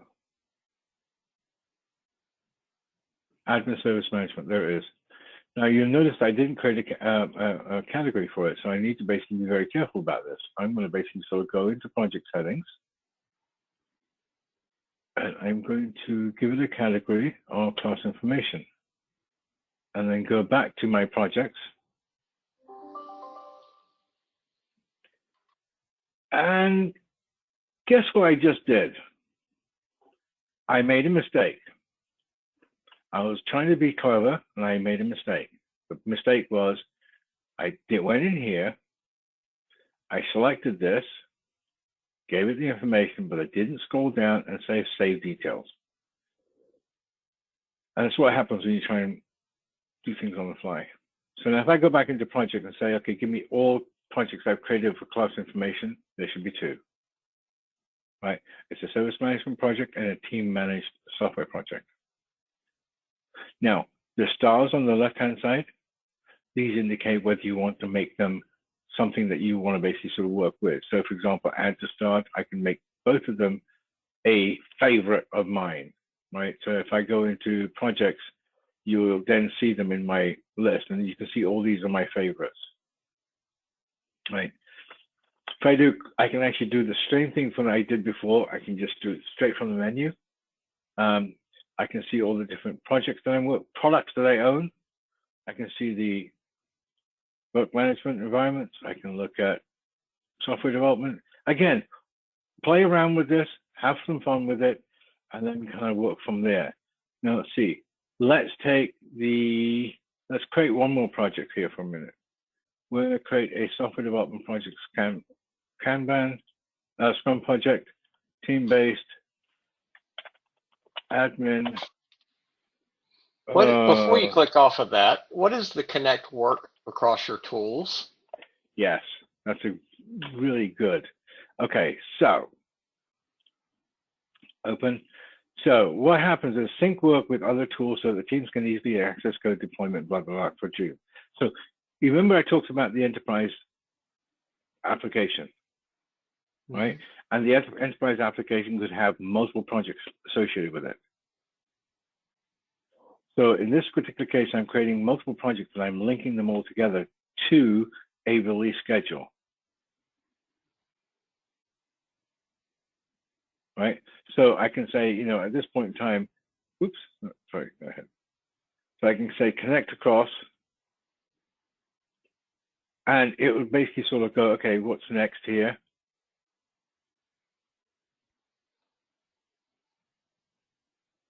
So now I'm going to connect to, and I can say my Confluence cloud environment, or I can look at my Bitbucket cloud environment. So I can say go connect to my Bitbucket and Confluence, connect the two.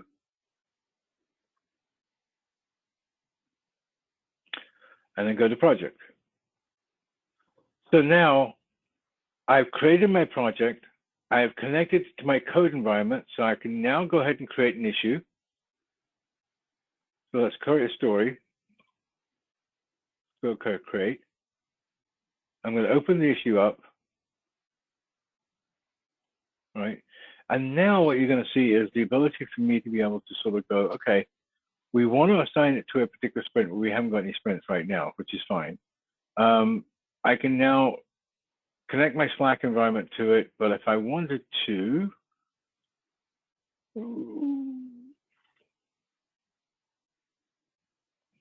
oh, right here. See, so when I did the connect to my Bitbucket, I can go ahead and create branch. It will now go to my Bitbucket environment. It will look at the Bitbucket repository, the type. From branch, I can say, there's no branch created for this, so I can say, okay, fine. I don't have, why don't I have a branch for this? Alpha project, let's go to Alpha. Okay, so for the Alpha project here, because you see I have multiple repositories in the background, and I'm basically saying, let's go ahead and use the project Alpha background. It's saying create it from the master, create a branch for me. Now I can check it out into source tree, open my source tree environment. And again, you can use whatever editor you want, but essentially I'm using source tree right now. And this becomes more the development side. So I can now say, okay, check out. So AD-1, right, there is.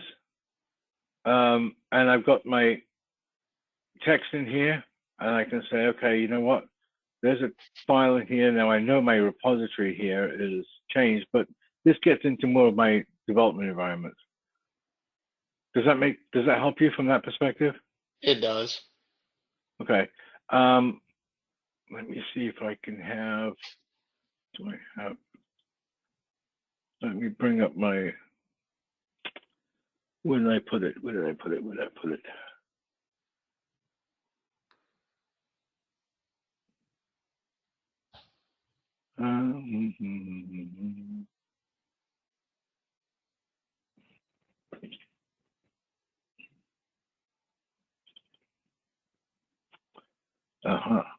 There you go. So if I were to add a file, I'm adding something to my outside on the other window. Test123.txt. Hopefully I've got this thing set up for the right area.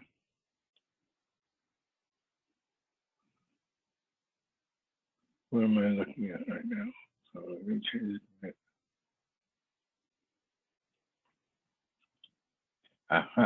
So you see the test123 just showed up? Mm-hmm. Right, so I'm adding that. So it's basically saying, you know, you've added a file, you want to basically sort of add that one file.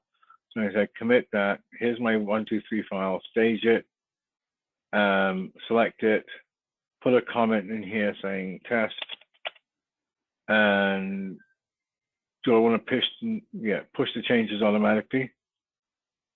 Commit. All right, so now what happens is if I go back into my environment and look at pull requests,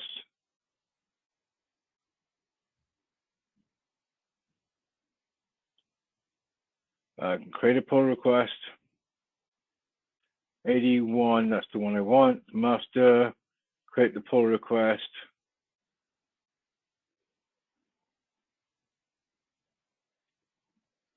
And it's done, right? So it's now basically put into there. You can see the file, you can see the differences. But if I look at the 81 itself, refresh this screen, you will see in the development environment, there's one branch that was created, one pull request that was done. If I click on the branch, it will tell you what the branch name was, and you can track the whole thing from a development perspective. So think of it from the enterprise application, down to the projects, down to the repositories. In this particular project here, I used a particular repository. I made some changes, I added a file, done. This may have been too much for you at this point, but I don't know, for most anyway. I think gets me thinking. Thank you. Yeah. So it gives you, there's a lot of capabilities built into this environment. Okay, so let's go back out here. Let's configure, hold this. So, all right, so it's 12:30, 12:25 right now. Why don't we take a half an hour right now before we get into the next chapter, and then we can kind of go from the new point on. So 1 o'clock, 11 or 12 o'clock, depending on where you are, to restart. Everyone good with that? Yes, sir. Good by me. All right, Sounds good. go ahead. I'm going to put myself on mute. I'll leave the system up and running, but we'll meet back up at 1 o'clock or 12, depending where you are. All right, thank you. Thank you. I mean, everyone, so Hall, can I ask one question of you? Yes, you Before may. everybody else goes on break. Just from a stance of, is there anything out in Atlassian or anything from the stance of recommendations from, if you're in this type of environment of a business and you use projects and you're doing Scrum, that these are the recommendations from the stance of what we would say for your workflows and fields and other things. I haven't been able to find anything of that nature. So there are certain things available. There are certain discussion groups and forums that you can go to where they will give you the information, but the difference being that there are some best practice documents out there, but the thing is that they are so generic that it's hard for you to basically equate them to your project. Okay. And that's why I think it's the best practices are really just keep the stuff that we're going to deal with today.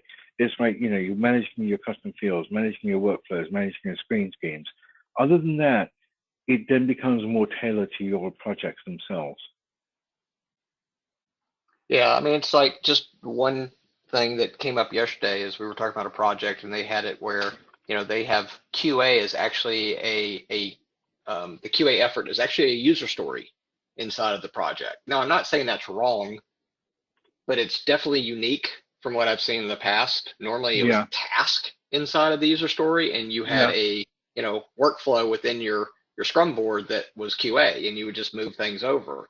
Right. So it's sort of, my head spins, you know, when I see these and I go, okay, so what's your purpose? Why did you have I've never seen that type of thing where QA is a user story. Yeah, I have to admit, I haven't seen that as a user story. I have, so, I don't think I have it set up on my system, but I could talk to you definitely about, so,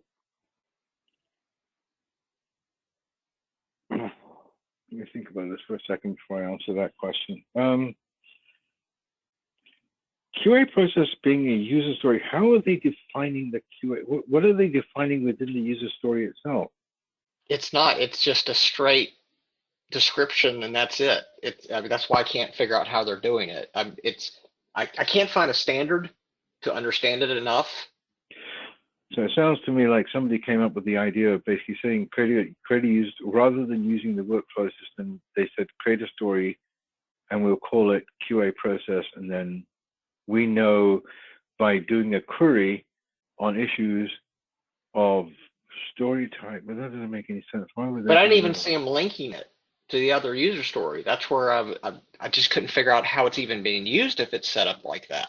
That's where I'm just kind of thinking if there was something in general. I'm having, again, different world than where I come from. So, you know what? Let me see if I can find my notes on the stuff that we created before, and then maybe we can kind of go through that, and maybe I can sort of share some of that information with you when we come back or later on today. Okay. Okay. All right. I appreciate it. All right, no problem. Thanks. All right, so we're going to talk about users and groups. Users and groups basically is also very important to basically sort of figure out how to basically use them. There are a number of different ways which you can look at the reusers. All right, so before I go forward, let me just kind of go back and sort of start again. Are there any questions on the topic that we just covered? Are there any other areas you want me to kind of clarify and go over again one more time? Was everyone comfortable? I know there's a lot of information coming across. I do appreciate that. But anything that kind of stands out to you that you just want me to kind of talk about again? For me right now, no. I need to assimilate some of this hands stuff. in it, and yeah, I might have some questions tomorrow, but right now I'm okay. Okay. So, like I said, we're meeting again on Thursday. So, and by the way, you all should have my email address, which is on the invite anyway. So, if you have any questions that after the sessions or something like that, before the next session, you want me to cover something with you on email, I'm happy to do that as well. I meant Thursday, not tomorrow. Sorry. Yeah, that's fine. One thing on all the templates that you've kind of shown, some of the other areas within Kemper have asked about using Jira from a project management stance. And honestly, I wasn't aware of the server world. I guess we didn't have all those templates and other things. But have you found those to be pretty substantial, I guess is what I'm kind of thinking of from the stance of, or there's a lot of add-ons at Lasian. There are a lot of add-ons. There is a lot of extra add-ons that you want to do. Actually, talking about which, I just was gonna say, I think this is the one. Let me just check something real quick. So I was just kind of thinking from your experience, have you found the templates to be pretty thorough in the usability in organizations, or is it kind of limited and you really need to look at the add-ons? You do need to look at add-ons for certain aspects of it. That is, I mean, I found that to be the case. Okay. There are different environments that they can work with. Let me just see here for a minute.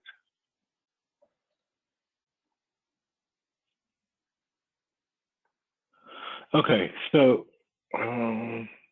Chris is not on yet. So let me just kind of pull this thing up front for you and just kind of show you a little bit about what we did. I'm not sure. Can you see the screen? Yes. So this is stuff that I did for Kemper. And I'm not going to go into too much detail on this, but essentially the idea in which I came up with was requirements gathering and managing and working with your multiple locations, and the fact that you had no end-to-end reporting.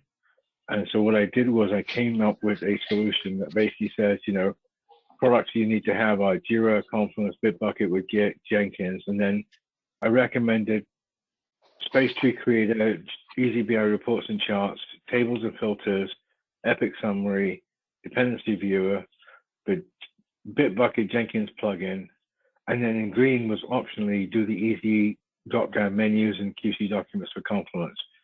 So in this particular case, they weren't actually really talking about the project management side of it, but essentially, if you wanted to look at the project management side, one of the plugins I would look at very seriously is Big Picture.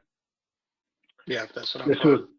Yeah, so this is what the original plan was, and this is what we were actually going to put together for you. And we set up the architecture for it so that we can actually sort of get the information going across different environments.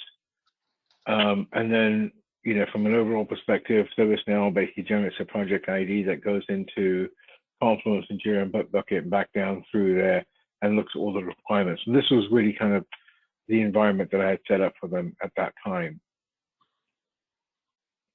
And I can share this with you guys. I was going to say, if you can share it with myself and Leah, that'd be fantastic. Yeah, I'll send that Yes, to you. please. Chris, you're back. Thought you deserted me. Thought you Sorry, didn't no, love of me course anymore. not. Sorry to be late. My other call ran over a little. No, it's fine. It's fine. Did you get a chance to eat or anything? No, sir. Work. Oh, dear God.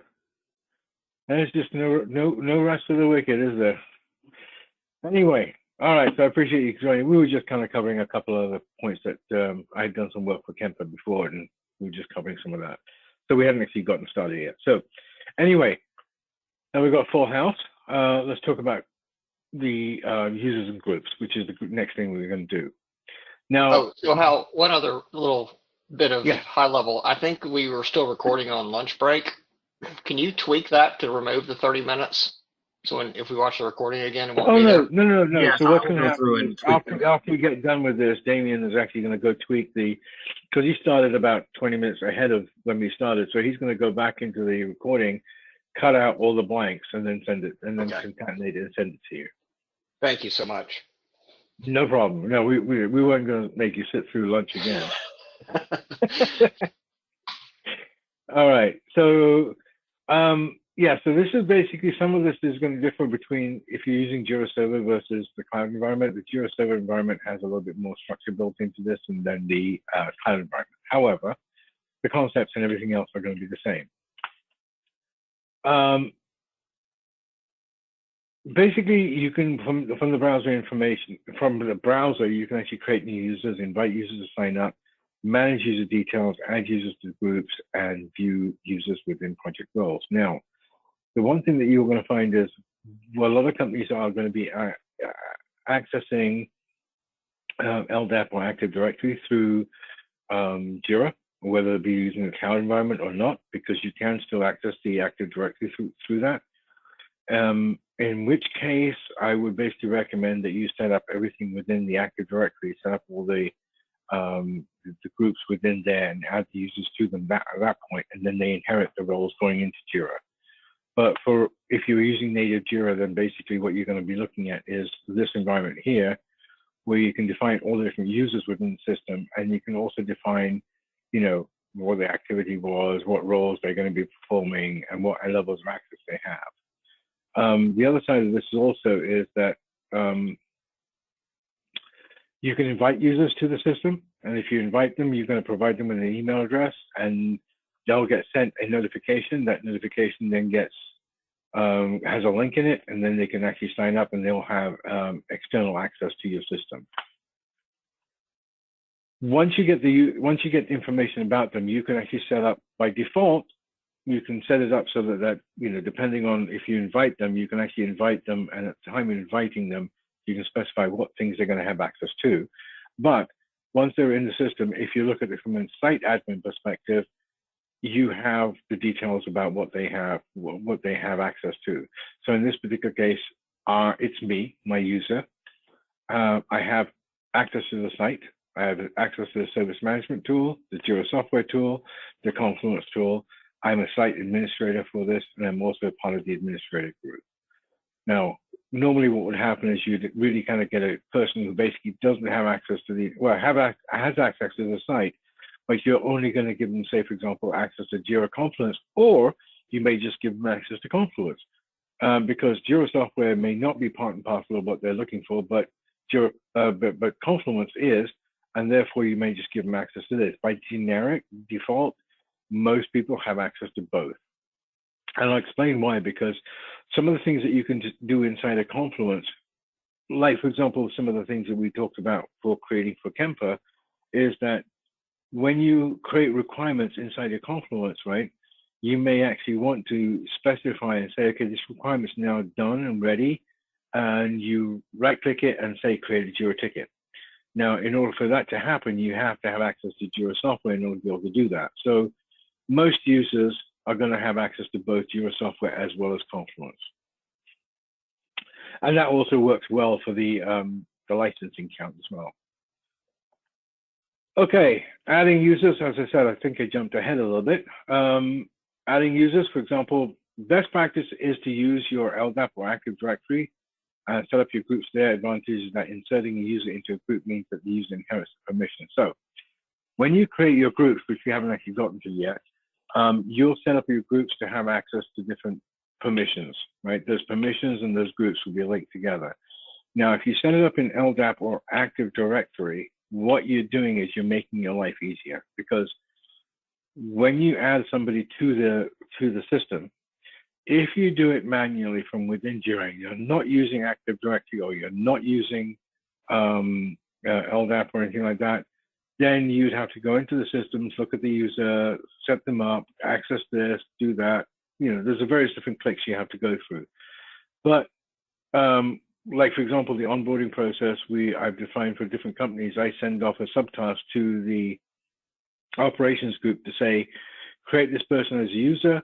Once they're created, add them to this particular group within AD, and then automatically that person inherits the privileges that are in that group, and then it follows that link all the way down into Jira and Confluence. Now, the idea or the best practice for setting up within LDAP or Active Directory is simply because if a person moves from one group to another group, theoretically, right? If you have a large corporation, and let's say, for example, we have 10 people who are moving from one group to another group, it is easier in LDAP or Active Directory to basically sort of select the user and say, move these people to this group, and then automatically inherit all the permissions. If I do it manually, then I have to do each one individually within Jira, right? So if you're not using Active Directory or LDAP, yes, it can be a little bit of work, but if you are, it's easier to manage it through that environment. Any questions? Okay. Administrators can define Jira policies on sign up. So when you are an administrator and you invite people to come into the system, you can define what level of access they have. So for example, in this particular case, I'm talking about agents, right? So yes, agents can add announcements to the help center. No, only just administrators can do that. So I can actually have people doing that. Customer creates their own account. Yes, by signing up or sending a request. No, only my team can create the account. So if you're inviting people to join the system, you should probably check that box so they can actually create their own account when they sign up. Can customers access and send requests from the help center without logging in? Normally you'd say yes. The reason behind that is because when you set up email within your organization, you'll set up an email account. And like, for example, support@kemper.com, right? I'm just giving you a simple example, right? So they can actually email to support@kemper.com or company.com. Now, it will go to that mailbox, and that mailbox is attached to your service management environment. So when it goes to that mailbox, the system automatically knows to say, oh, go ahead and create the ticket. And then what you do is you define a template that says, take the subject line, put it into the summary, take the bulk of the text, put it into the description, that sort of thing. Any questions? Okay. Organizational management, we can sort of talk about that in more detail, but can agents manage organizations? Yes, you can. So you can basically set them up such that, they can. Should a new request automatically be shared with customer's organization? Again, what that really means is this. Let's say, for example, I am Checkpoint Technologies. Let's say, for example, Kemper, basically, Brian, you submitted a ticket. If I had no to that last option there, what will happen is that, Brian, you'll be the one who can actually see the ticket, and that's the only person who can see the ticket. But as an organization, because we work off of the domain name, now keep in mind, this all works off of the domain name. So at Kemper.com or at abm.com, whatever the domain is, it's going to work off of that. If you select no, then the only thing you're going to see is your ticket. If you select yes, then you will then be able to see all the tickets that are created by your company or the people within your company at that domain name. Make sense? Yes? Yes. Okay. Yeah, go ahead. Hey, well, can I ask a quick question? Yeah. Is it easier? I know in the top it says, that even if it's set to private, users could still be invited. Mm-hmm. So can they, if it's not a private Jira site, they should be able to find it when they log into Jira, right? And then they can request to have access, or do you have to actually just? Well, they can actually. As an admin, do you have to put them in there? Yeah. Can they request it? Yeah, so if it's public, then they can actually sign up on their own. If it's private, you'd have to invite them. Okay. Right? Okay. Jira passwords.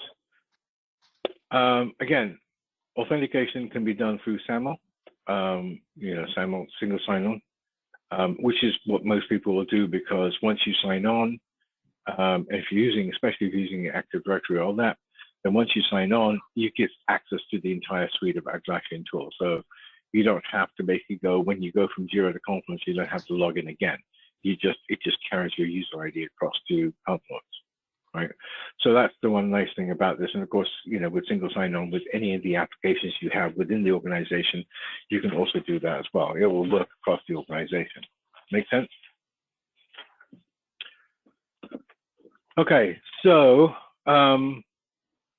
basically there are passwords. Basic password requires at least 8 characters long and uses at least 2 character types. Secure. The system is not designed to be, it uses the technologies that are available. So whatever you set up in terms of your password and access through Active Directory or whatever the case may be, it inherits that environment. Right, so single sign-on, 2-step verification, all that sort of stuff is available to you within the environment. Okay, groups. Now, the way groups are set up, and this is nothing rocket science about this, but they're a collection of users into a single entity. You can use groups to control behaviors, and users can be members of one or more groups. So theoretically speaking, in this particular case, group 1 has user 1, user 2, and user 4 in it. Group 2 has user 2 in it only, and then group 3 has user 2 as well as 3 and 4. So again, depending on the type of work that you're doing and depending what the privileges are for each of the groups, you can then insert people into various different groups that you have. Now, as I said before, if you are managing this thing directly inside of Jira and Confluence, this is the way to do it, but don't assign roles to users. Always assign the permissions to the groups and then assign the users to the groups, because the moment that user is assigned to the group, it inherits that set of permissions. If you do it on an individual basis or role basis, then you're going to have a lot of work ahead of you to basically make changes, especially when somebody moves from one place to another. Like for example, here I have different group accesses to set up for different clients. And we have clients that I work with. Some of the clients have access, some of the clients don't have access.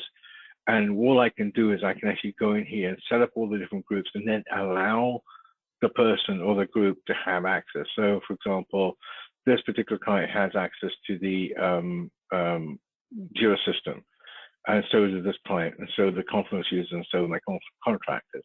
The reason being that I need these people to be able to access my system in order to be able to log their tickets and be able to access whatever they need to be able to access, specifically their environment.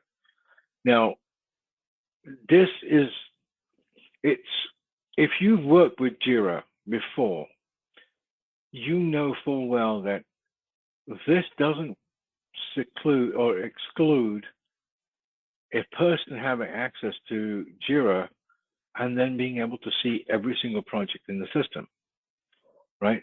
So your groups need to be defined very specifically and what access they have. Now, in order to granularize that even further, there is a security level that you can also put on here as well that defines that anybody coming in who belongs to this particular group will have access to this particular project, and within that particular project, they will only have access to certain issues, right? So you can make this as granular as you want. Now, the one example I gave you before, where I have an external system and an internal system, which is for a gaming company, we didn't really worry about that too much because they were separated by a firewall. So we said, great, let everyone have access to the external system, do what you want to do, log your tickets, we'll analyze it, we'll go through the backlog, we'll triage it. Any one of those things that we deem fit to basically move into the internal system, we'll move those into the internal system by simply doing the automation. But if you have internal, like for example, our organization, I give access to my clients to come in and be able to log tickets or log issues or even request services. But I don't want that person to be able to see anybody else within my system, and especially I don't want that person to be able to see tickets generated by anybody else in the system as well, because everything has to be private. So I use the groups, and then I also use the security levels that are basically defined within here to segregate everything very cleanly. Okay. Right now we've got users and groups. I mean, you add members to the groups, you can remove members from the group. The easiest thing to do is make sure you have the right group set up. And then, as I said before, it's simple. If I want to take Damien out of this group, I can just remove him, rather than have to go in and say, okay, Damien, I need to remove access from this project or that project, and I need to remove this, that, and the other. It just becomes a lot more work. It's easier to manage things at the group level. Don't try and manage things at the role level. Okay. Permissions. right? So in Jira, there are various different levels of permissions. There is the global permission, there's a project permission, and then there's the issue level security permission, right? Now, what I mean by that is the following. Every action that's in Jira is governed by permissions. Everything you do is dependent on your permissions. As with any decent tool that's in the marketplace, you have to have the right permission in order to be able to do anything in the system. View something, edit something, delete something, whatever the case may be. You have to have the right privileges to do that. The three levels of permissions, as I said before, are global, project, and issue level. Okay, so note that you cannot set permissions on individual fields without the help of a plugin. Okay. Now, that's a separate topic. We can get to that in a second, but let me just talk about the issue level security.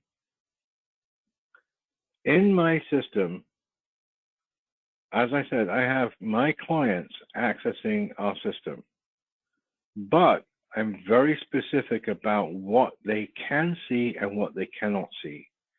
I do not want my client to be able to see another client's information. I do not want my client to be able to see other clients' tickets. So all I do is I set up issue level permissions, security permissions, not just the global and project permission. Global is very straightforward. You can create an issue. Great, perfect. Project, then I define, yes, I have a global permission that says you can create issues, but on the project basis, I'm going to exclude every project that you can create in. You can't create any project except for the projects I allow you to create in which case you only see those projects. Then within those projects, I can then say, okay, for anything that's created as a particular issue type, you will have access to be able to see, but only those what you've created. So you know, from a hierarchical chart perspective, what I normally do is, and what I've done before, is actually sort of just created a sort of an entity relationship diagram that says, you know, here's my permissions, here's the users, here's what they can have access to, here's where they can have access to. Once I've mapped that out, it's easy to basically fill out permissions. If you don't, and I will be, I mean, listen, I'm not a hypocrite. I will tell you straight up, I have gotten myself into all kinds of messes before when I was trying to make things on the fly.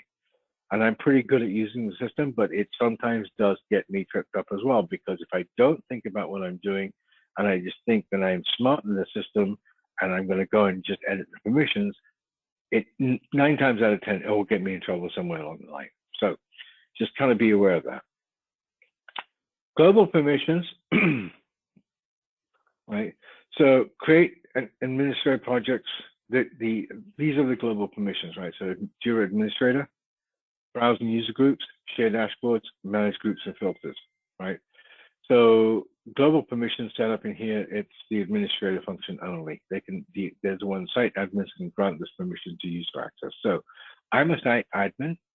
If I wanted Ron to have access to be a Jira administrator, I could give him access to be a Jira administrator in the system if I chose to, if I wanted him to have access as well. But there is one site admin, that's me, right? Browse users and groups. View the selected users or groups from the user picker and shared issues. You can kind of go through that and look at mentions and look at different people. Shared dashboards and filters. Again, that's something that can be set up as a global permission. Manage group filter subscriptions. That's also a group filter as well. Now, the last two here are, how should I put this?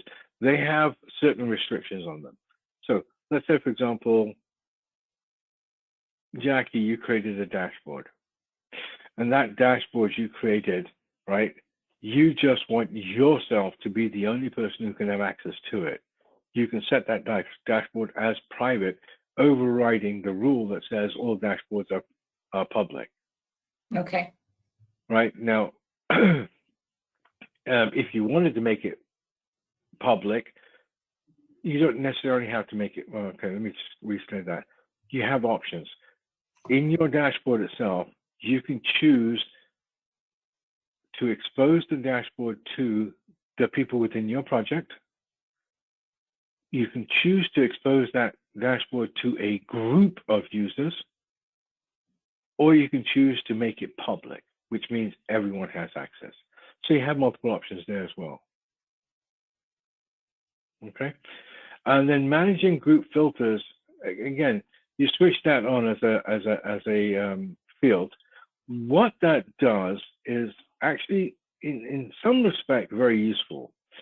Let's say, for example, we're managing a project, and we are tracking releases, we're tracking stories, we're tracking epic progress, we're doing a whole bunch of different things. So I could set up a filter subscription that says, I would like you to send me an email at a specific point in time, either that be first thing in the morning or at 10 o'clock at night, or I want you to send me an email every 1 hour. That's entirely up to you. I wouldn't recommend doing that every 1 hour, but no, most of the times people will basically want it first thing in the morning. So when they log in and they log into the system, they get this notification that says, here's the subscription you asked for, here's a status of all the progress that's been done. Why am I more interested in this? Let's say, for example, I am a project manager, right? And I'm managing a project. I've got deadlines I need to meet. If I do a subscription and I get these people to send me this information, I can look at this and go, well, hang on a sec. About 50% of my issues that are supposed to be released in 2 weeks haven't even been worked on because they're still in the to-do status. So guess what? I'm going to go have a meeting and get some people involved and try and figure out what's going on.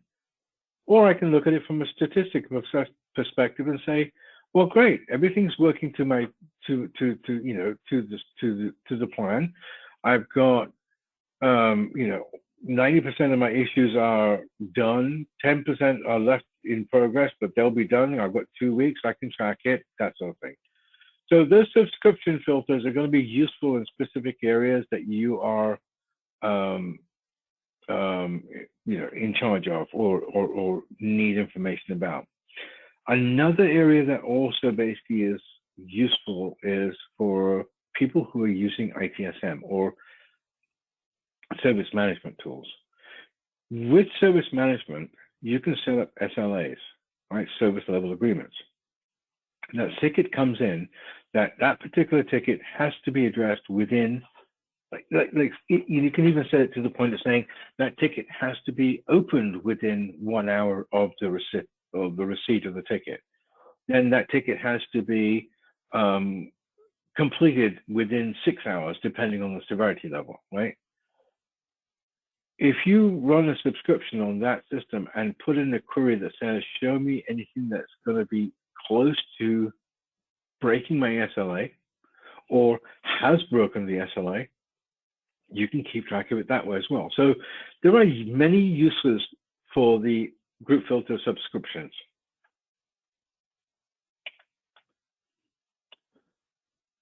Okay, so make bulk changes.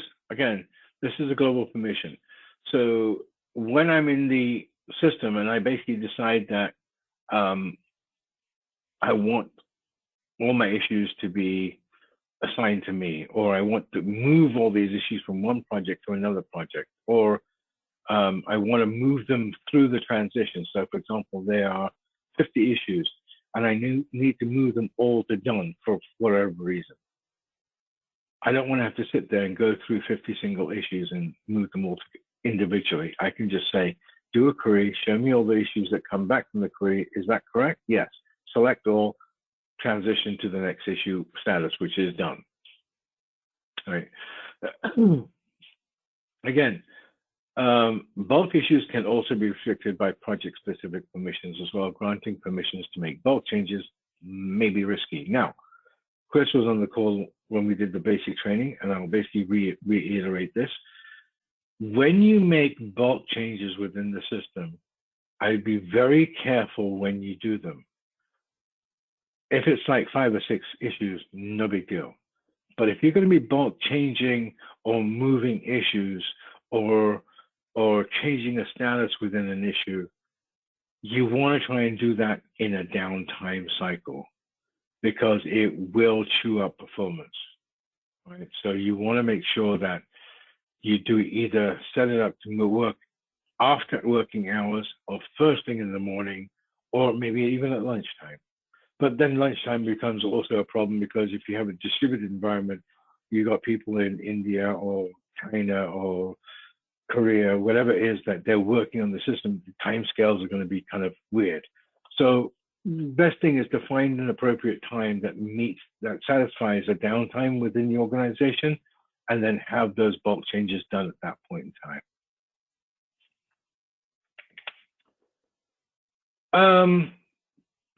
Permissions for projects separated into categories. Sorry, project permissions, right? Browser project, administrator project. Issue permissions, right? Create, edit, delete issues. I can basically set it up in such a way that if I gave each of you access to my system right now, I can tell you that I would be allowing you to to create issues, but I can then stop you from editing an issue or deleting an issue. I could even basically stop you from viewing an issue. So there's different levels of permissions, and permissions is one of those things I really can't emphasize more about, which is to say, think it through before you actually act on it, because as with anything else, it has a knock-on effect somewhere along the way. But let's go back to the original screen one of the original screens I showed you in the administration function, which is, if you have a problem and if you run into, say, Brian says, I can see this issue, and then Jackie or Leah says, well, I'm in the same project, but I can't see the issue. Go to the permission helper, go to the notification helper, more specifically to the permission helper, put in the issue ID, put in the user ID, and it will tell you exactly where your problem lies. Make sense? Okay, Sure does. So then the other side of this also is the fact that, comments and attachments, that's also can be something that you want to basically keep track of. You don't want people but just, randomly throwing comments in there. Maybe you want specific people who can add comments or edit comments. Now, here's the tricky part. If I were to add a comment into my issue, the last thing you want to do is have somebody be able to go in there and delete that. So you want to basically set up the permission scheme saying that if you happen to be the creator of that comment, right? Once you created the issue, once you created the comment, then I'm not going to let you delete it. If you want to make a change to it, you can add to it. You can actually sort of amend to it, saying, my apologies, I didn't mean this, I meant that. Or I can say, if you are the creator, I will allow you to edit your comment because, hey, we make mistakes, right? Things happen. We decide, oh, yeah, sorry about that. I wanted to make an edit to that comment. We will let you do that. But we'll keep a track record of the history of what's actually happened to it. So I know Sohail went in there, he added a comment, then Sohail went in there 2 minutes later and edited a comment, right? You can have, permissions to stop people from adding comments, attachments the same way, and time tracking is the same thing as well. Now, time tracking is very specific to the type of work that you're doing. Most companies, most of them are internal. They're not tracking external projects. I do, right? But that's a different story because I have engagements with clients. Like, for example, the work I did for Kemper, the work I've done for other clients. When somebody's on site or if I'm on site and I want to be able to track my time that I'm there, I would go into the system and say, I worked 8 hours on this, or I worked 4 hours on this particular project and 4 hours on this particular project. I will have all that detailed out there. Most clients who are working internally will probably not be using the time tracking permission system, right? Because they have no reason to track it. But having said that, This is where I get into interesting points. Having said that, let's say, for example, and I'm going to use Kemper because majority of the people on here are Kemper. Let's say, for example, Kemper employs a bunch of contractors. The contractors are on an hourly basis. Therefore, we want to know how much time they spent on the system. So we might want to use the time tracking system there so that at the end of the week, we can generate an invoice and pay them for what they've done. Again, multiple options. But when you want the time tracking to log work to keep up with the burn down of the effort, if you're not doing it just by issue count? So, so time tracking is different things. Like most times what will happen is with an agile type environment, people aren't going to be using time estimates. They're going to be using story points. I'm assuming that's where you're going with this, right? Yeah, we're not using story points, so that's we're not using either right now. That's part of, we're just tracking it through the issue count. Yeah, and so that's the difficulty. Yeah, so the two ways in which you can do it, depending on which direction you go in. Most of the organizations who basically want to move towards Agile are going to basically sort of go, okay, we are going to use story points. But here's the tricky part. You need to basically understand your team, the work amount of work that can be done, and you can then understand how many story points realistically does a story point equate in time. So is one story point 10 minutes worth of work? Is one story point an hour's worth of work, right? Once you define that, you can use story points, right? Or you can just stay with time tracking and say, well, we have a story, we think it's going to take 2 hours to get done, or we think it's going to take 1 hour to get done. How you would manage that is not so much your time tracking to see how much time is being worked on it, but this is the time that you've estimated that the work can be done in. It's a very subtle difference, right? So, and you won't be able to just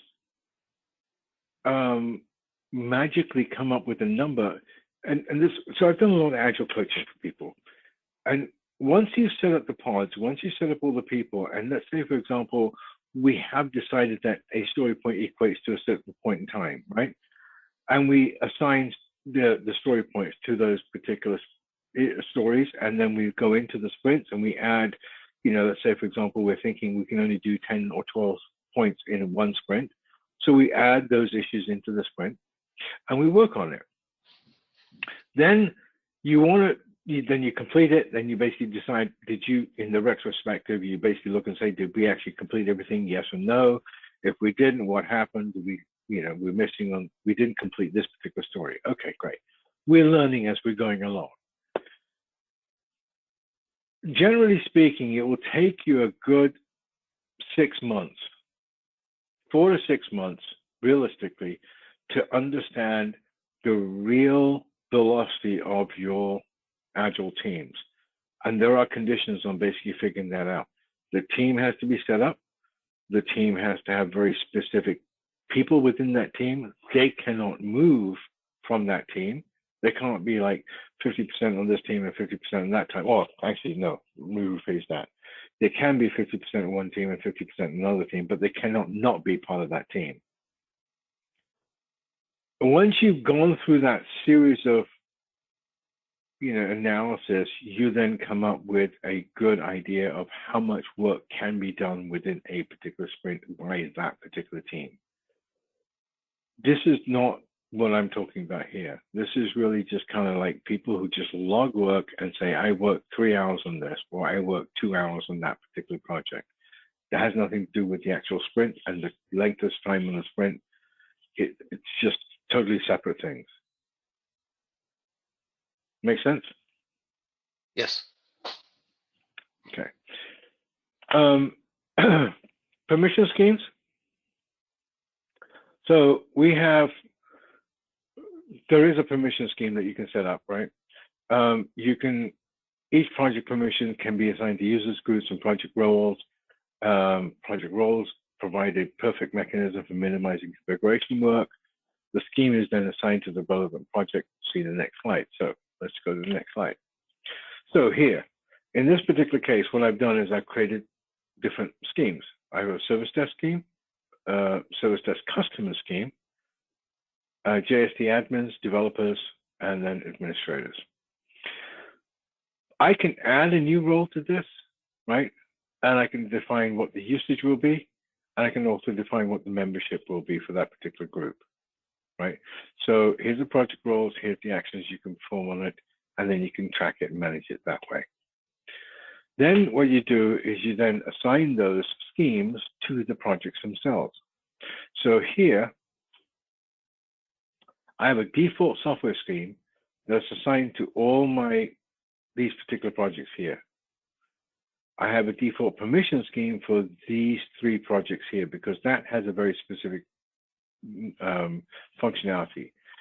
Now, I also have our help desk system, which is Checkpoint Assist, which is a project that we use for all our support customers. Here's the thing. I don't want anybody in any of the other schemes to be able to go in and see this stuff, and I don't want these people to be able to go and see anything that's going on elsewhere. So my permission scheme is going to be very specific there. Right. Now, you can define what the permissions will be generically across all your projects, and you may just be able to do one permission scheme and that's it. I have multiple because I'm unique in that respect. I'm not just a company. I'm working with multiple companies. I'm giving multiple companies access to my environment, and I need to be able to keep that permission scheme set up correctly.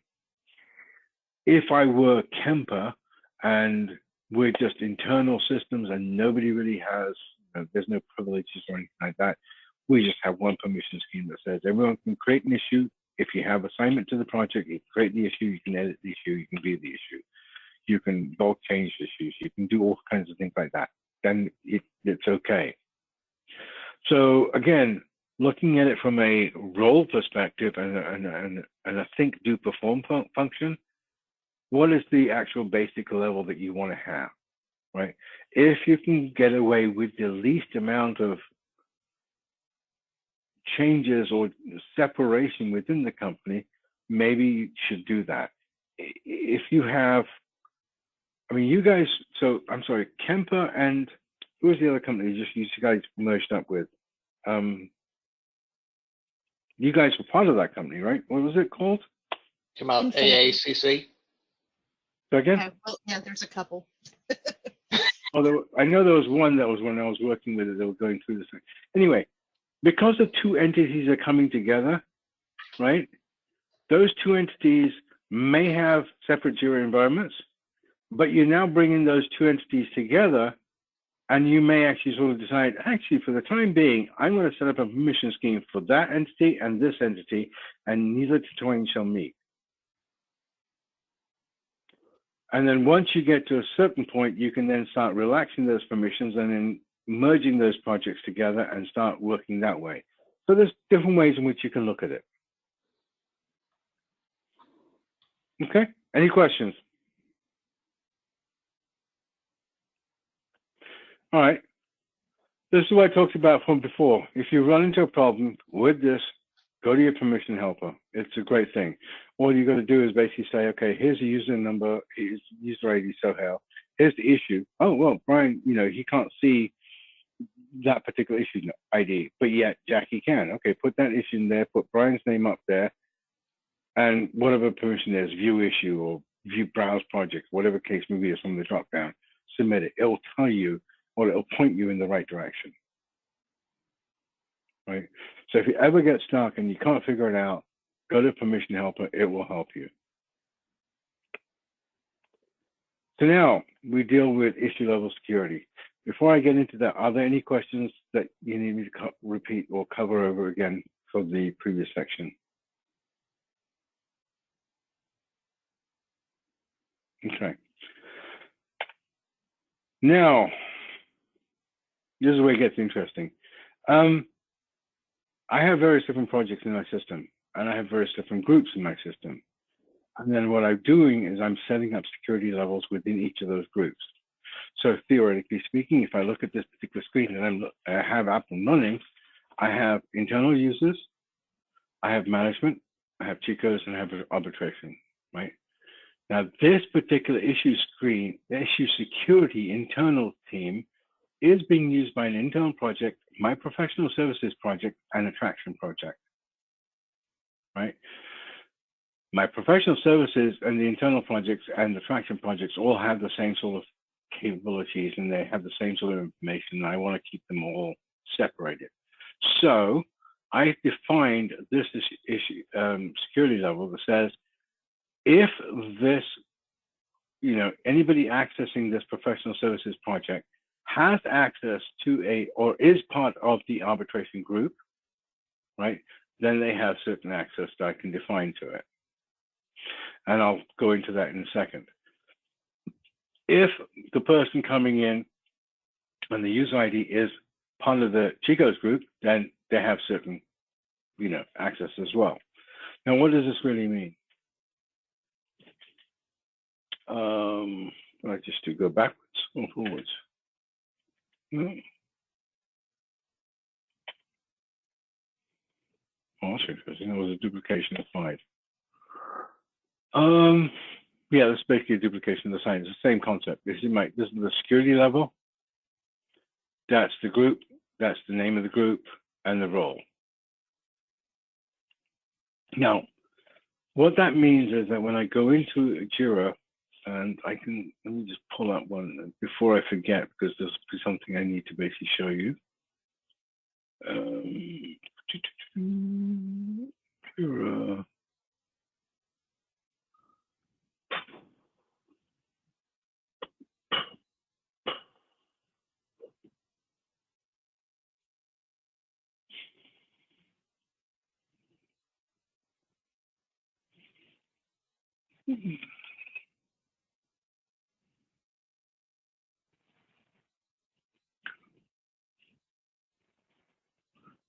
Give me 1 second. I'm trying to find something that I can show you. That'll help you.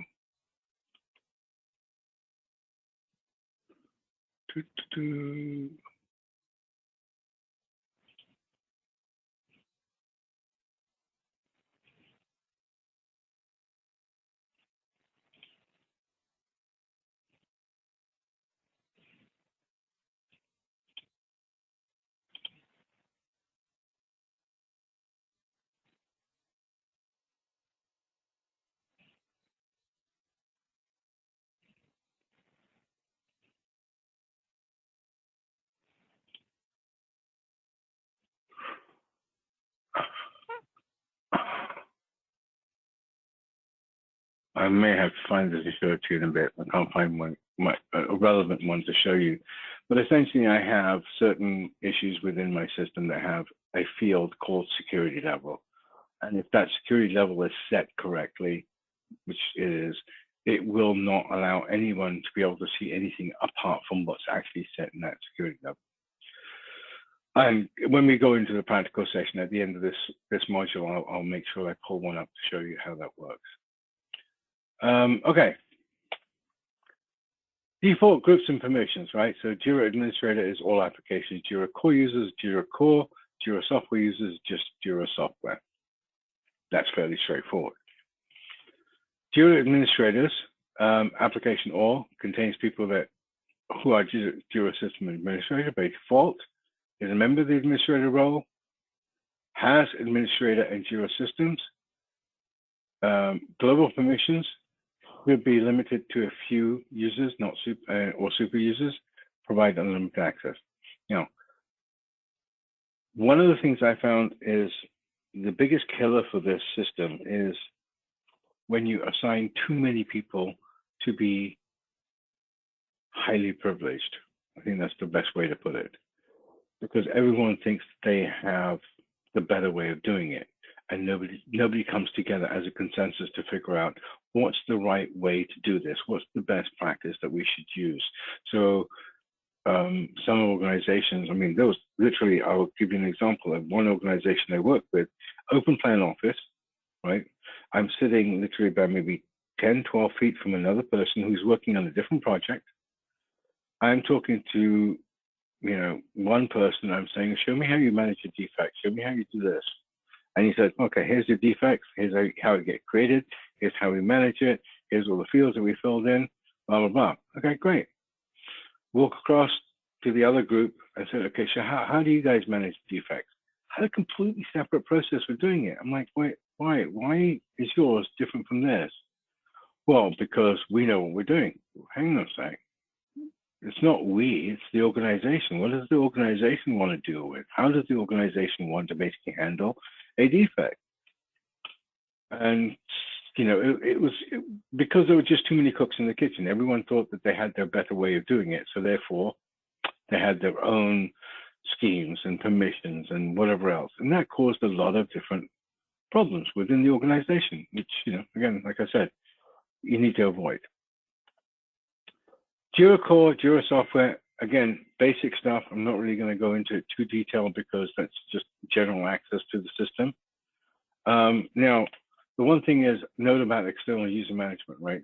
If you're using external management, you won't be able to create, delete, or edit groups memberships from within Jira, and automatic group memberships will not apply.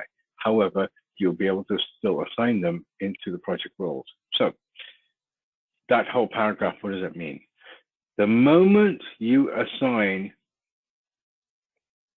Active Directory or LDAP to manage your users and groups, you will not be able to do it from within Jira. It's a logical reason. There's a reason for it, because you don't want two different environments managing, because there'll be confusion. So you only have one. You either use the Jira system and you don't use Active Directory or LDAP, or you're going to use Active Directory and LDAP and everything is done within there. Make sense?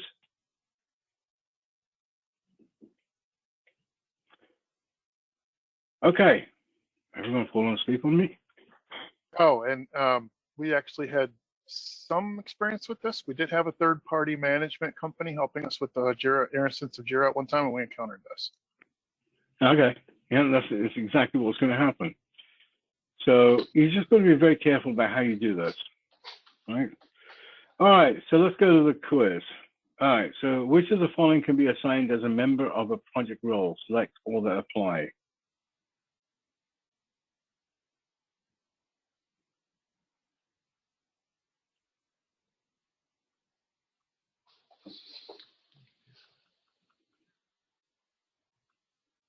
I'm thinking A, B, and C, right?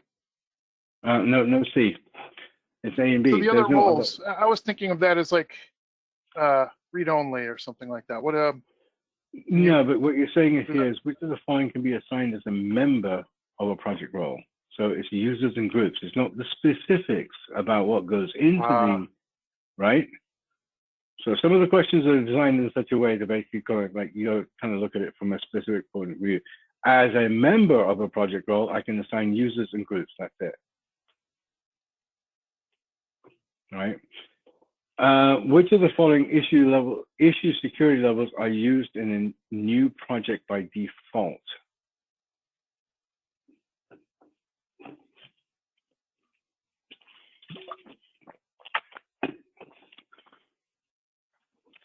Now remember what I said. Maybe I was talking too fast, but by default, what do you think comes with the system from an issue security level? Everyone? No, Registered? it's basically no, it's none of the above. There's no such thing Yes. there's no such thing as a top secret or developer, because if a developer is not as issue level security, a developer is a role. Registered users is coming in as a user, right? Everyone, well, if you're going to have everyone, there's no point having an issue level security, right? And there's no such thing as top security, not top secret within the organization. You can create one eventually, but for right now, as it stands, none of the above. Okay. Which of the following are global permissions? Select all that apply.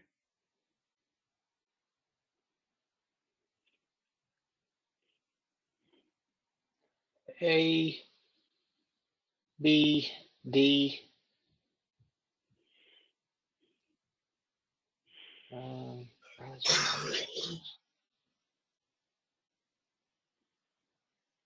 Is that you, Brian? Mm-hmm. Yeah, we got A, B, and D. Chris, you're being very quiet, man. I'm listening. You should have seen Chris on the Yes, first sir. time Well, I around. got the last one wrong, so I wanted to be quiet and let someone else. Yeah, I got one right. I'm not answering the next one. So yes, it's global permissions. It's basically A, B, and D bulk changes. Those are your global permissions. How many global permissions are there? 7. Yep. Sure. There you go. Okay. So let's now deal with some of the.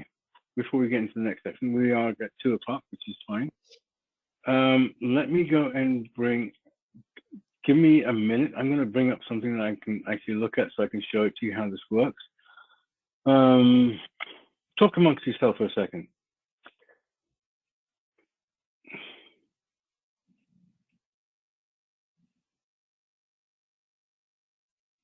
What do y'all want to talk about? Well, you really put that on the spot, didn't you? So I'll say this, Jackie. So I'm putting together a group for Kemper, and we're going to start looking at putting recommendations for standards. I know Leah's going to be one of those, but I'm probably going to elect you as one of those participants. We'll be starting probably the end of this month or the 1st of July, if you would be open to that. Oh, yeah. Oh, yeah. Okay. Yeah, I'm going to be the delegate for Bill's team, I think, for all the PMs and program managers. Fantastic. Yeah, lucky me. No, I'm excited. So here's a simple example of what I've got here. So if I look at this particular issue, this is one of our clients, and I have an issue level security. So that basically means that only this person can access this particular issue. If I were to edit this now, right, I could go in there and look at the issue level security, which is not crazy about the way they design some of the forms.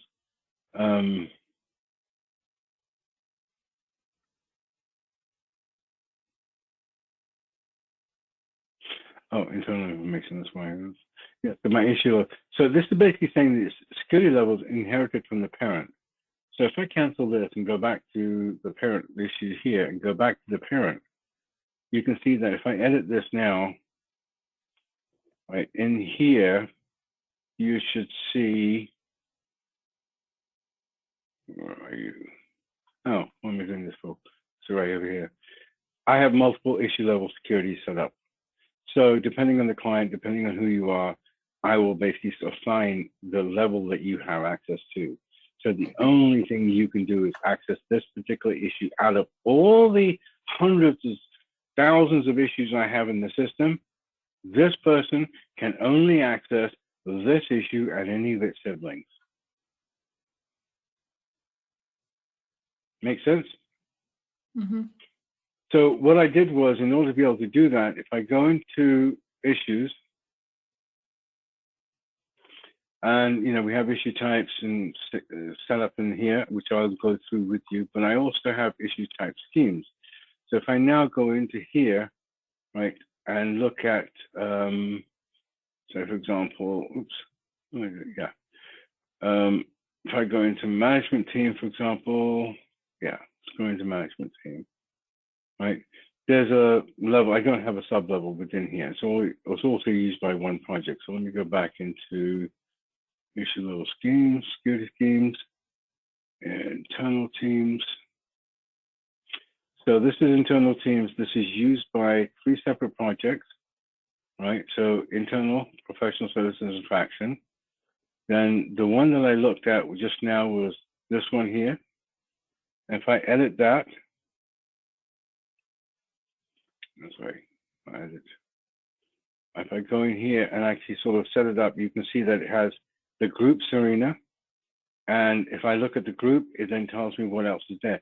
So the issue level security is one of those things that you just kind of walk it all the way through. So once I've set this up, I can assign any number of different sort of issues in the system, assign the security level to it, and I don't have to worry about it after that. So let's talk about users and groups. in this system, I have user management. And as I said before, here's all the users in the system. Here's the status in terms of what they have access to. So, for example, invitation sent, invitation email not sent. So I know that this person's already got it. So I basically do that. I can do show details on them. I can grant access to certain people. I can look at it by role. So I can say, give me all the site admins or any role that's within the system. I can invite somebody to the system. So I can say, put in their email address, what level of access do I want to give them? What products do I want to give them access to? And additionally, do I want to put them in one of the groups that I've created? So for example, I may want to put them into this group here. And if they go into that group, they're automatically going to inherit my security level, right? Then I can also personalize the email saying, hey, welcome to, and sign on within 2 days or forget it. The groups, that's when it gets interesting, because now the groups are set up in the system and you can actually sort of go into the group itself. So let's kind of work with the group that I'm working with right now. I've defined these are the people who have access to that environment. That's it. I can add certain people to it. Now this person doesn't have site access, but I'm still giving them access to that particular group. They can't see anything else. This person is part of the domain. I'm part of the domain, but this person also, same person, just a different email address. I've added them to this group so they can actually see it as well. So again, it's not, it looks easy and it looks straightforward, but I would recommend that you don't just kind of try and access things and make things happen because you think it's a good idea and how you do it. Think about what you're going to do and then basically sort of apply that from that perspective. So I also have a service management team, right? And I can see all my customers in here. I can see all their information, you know, sort of like who has access to the site and what they can do with it and that sort of thing. Okay, so let me go back up here and let's go back to products. Let's go to,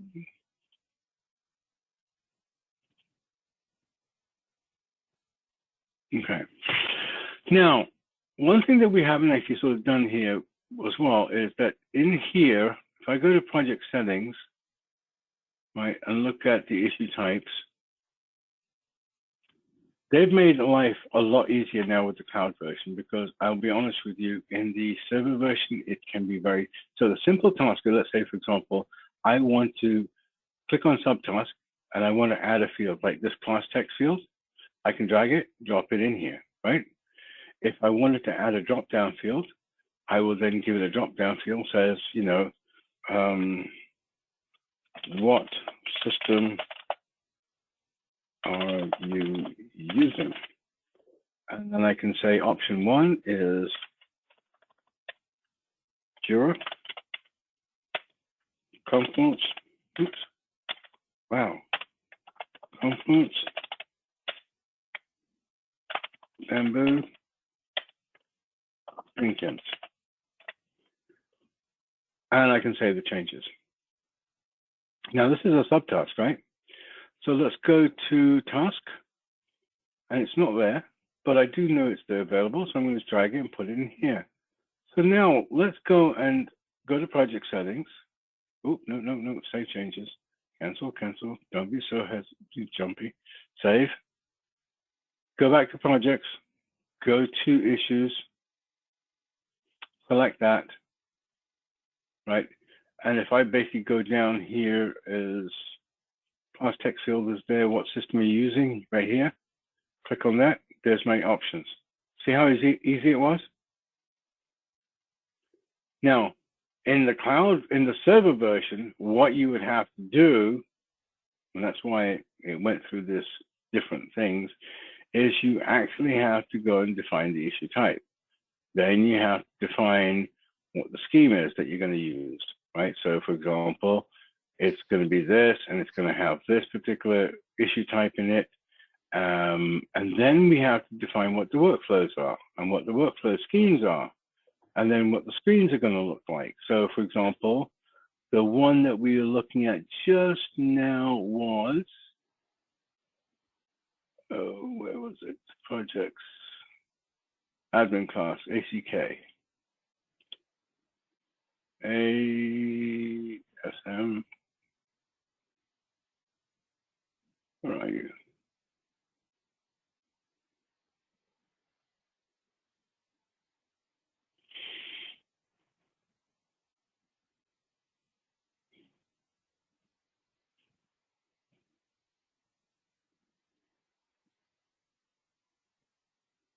What am I missing here?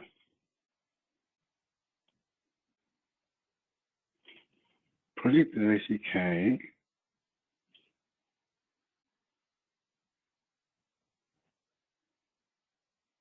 Right.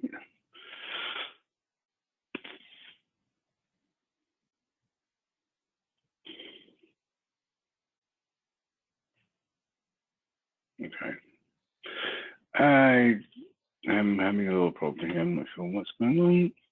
IT sample, Jira, screens, screens one, screen six. That's fine. Prime example of let's now clean up my system, get myself ready for the next training. I've been adding stuff to this all day long. So ACK, let me just do this.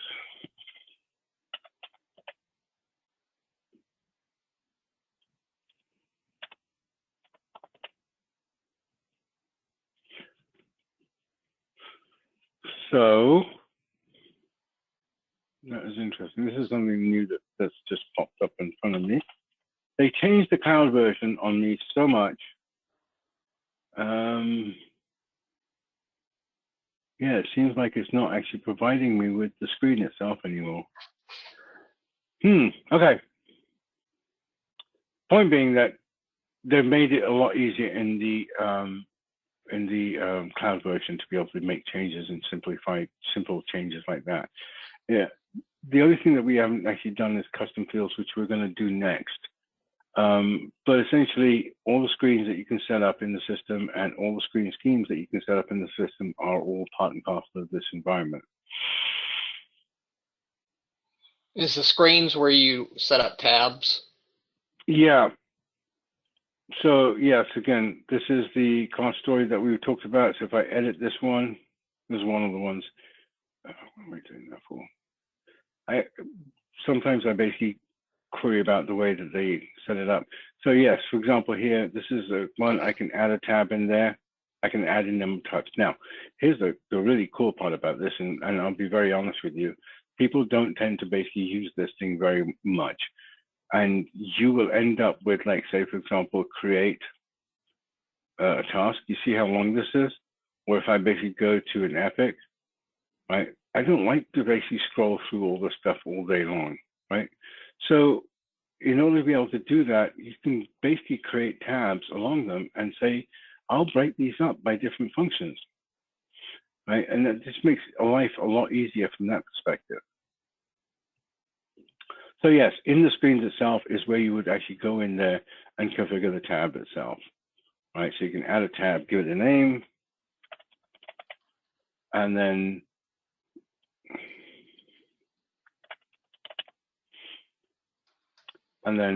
select the field that you want to basically bring into there. So I can say, put the account name in there. So now you'd have, this one here, I'm going to basically rename and call this main information.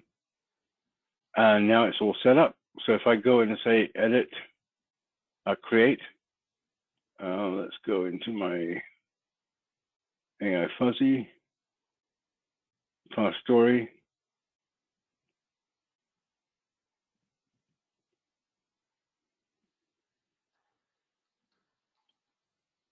Right.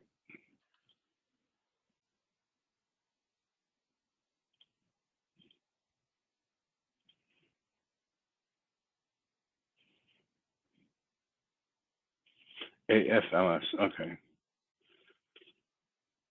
Oh, AFLS, this one here. If I open that up, You, what is your sidebar? I should.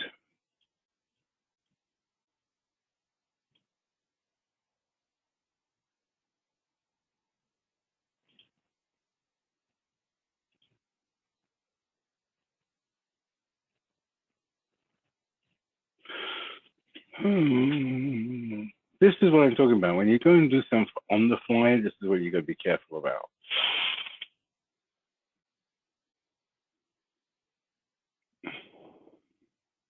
Let's go ahead and create one. Create, there you go. So that's the main information and then additional information. So for example, this is for new employee, but class story. I'm obviously selecting the wrong project. So let me go into, oh, that's next set it up. Nope, that's wrong. It wasn't there. It's the only one I have. Oh, I know what's going on. I know exactly what's going on. I made the change, but I never associated it to the scheme itself. So anyway, I need to associate. This is the nice thing about the cloud version. It actually helps you. Whereas in the server version, you do have to make sure you do every little thing that you can do. So in the screen itself, class story here, you can see the screen seam is empty, right? I edited this one. And in fact, what I should have done was,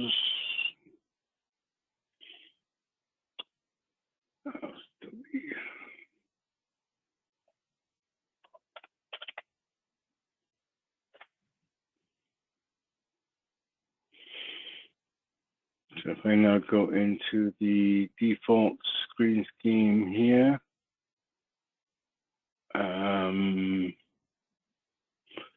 so it says any screen, no, I want this screen here. So I'm going to call this one now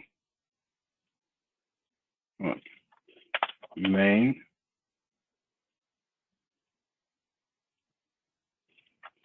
Admin. And in here, what I'm going to do is I'm going to move this over, move this over to admin. And I'll also move this field over to admin as well. Now it's all set. I know I'm working with one project, which is this one here. So if I now go into this and go into back to project, look at issues.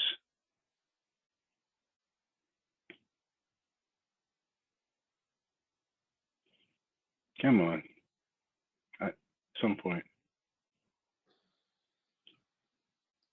Hang on.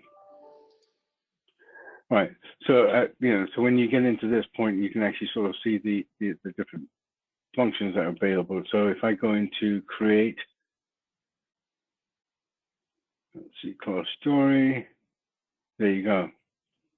Right. So you've got the two different fields that are applicable. Again, try not to do things on the fly like I do. Don't do as I do. Do as I tell you to do. Okay. Any questions on users groups and different permission levels?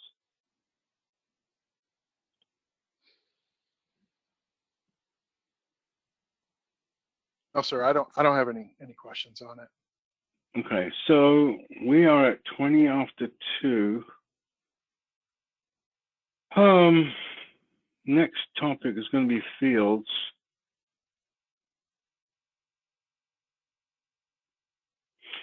We're scheduled to end at 2:30, right? So I think we can kick it off. We only have like 3 topics left to do for Thursday, so we'll do those 3 and fairly quick topics. So we can do that all on Thursday. Is everyone good with that? I think I've given you enough information to basically sort of spin you for a while.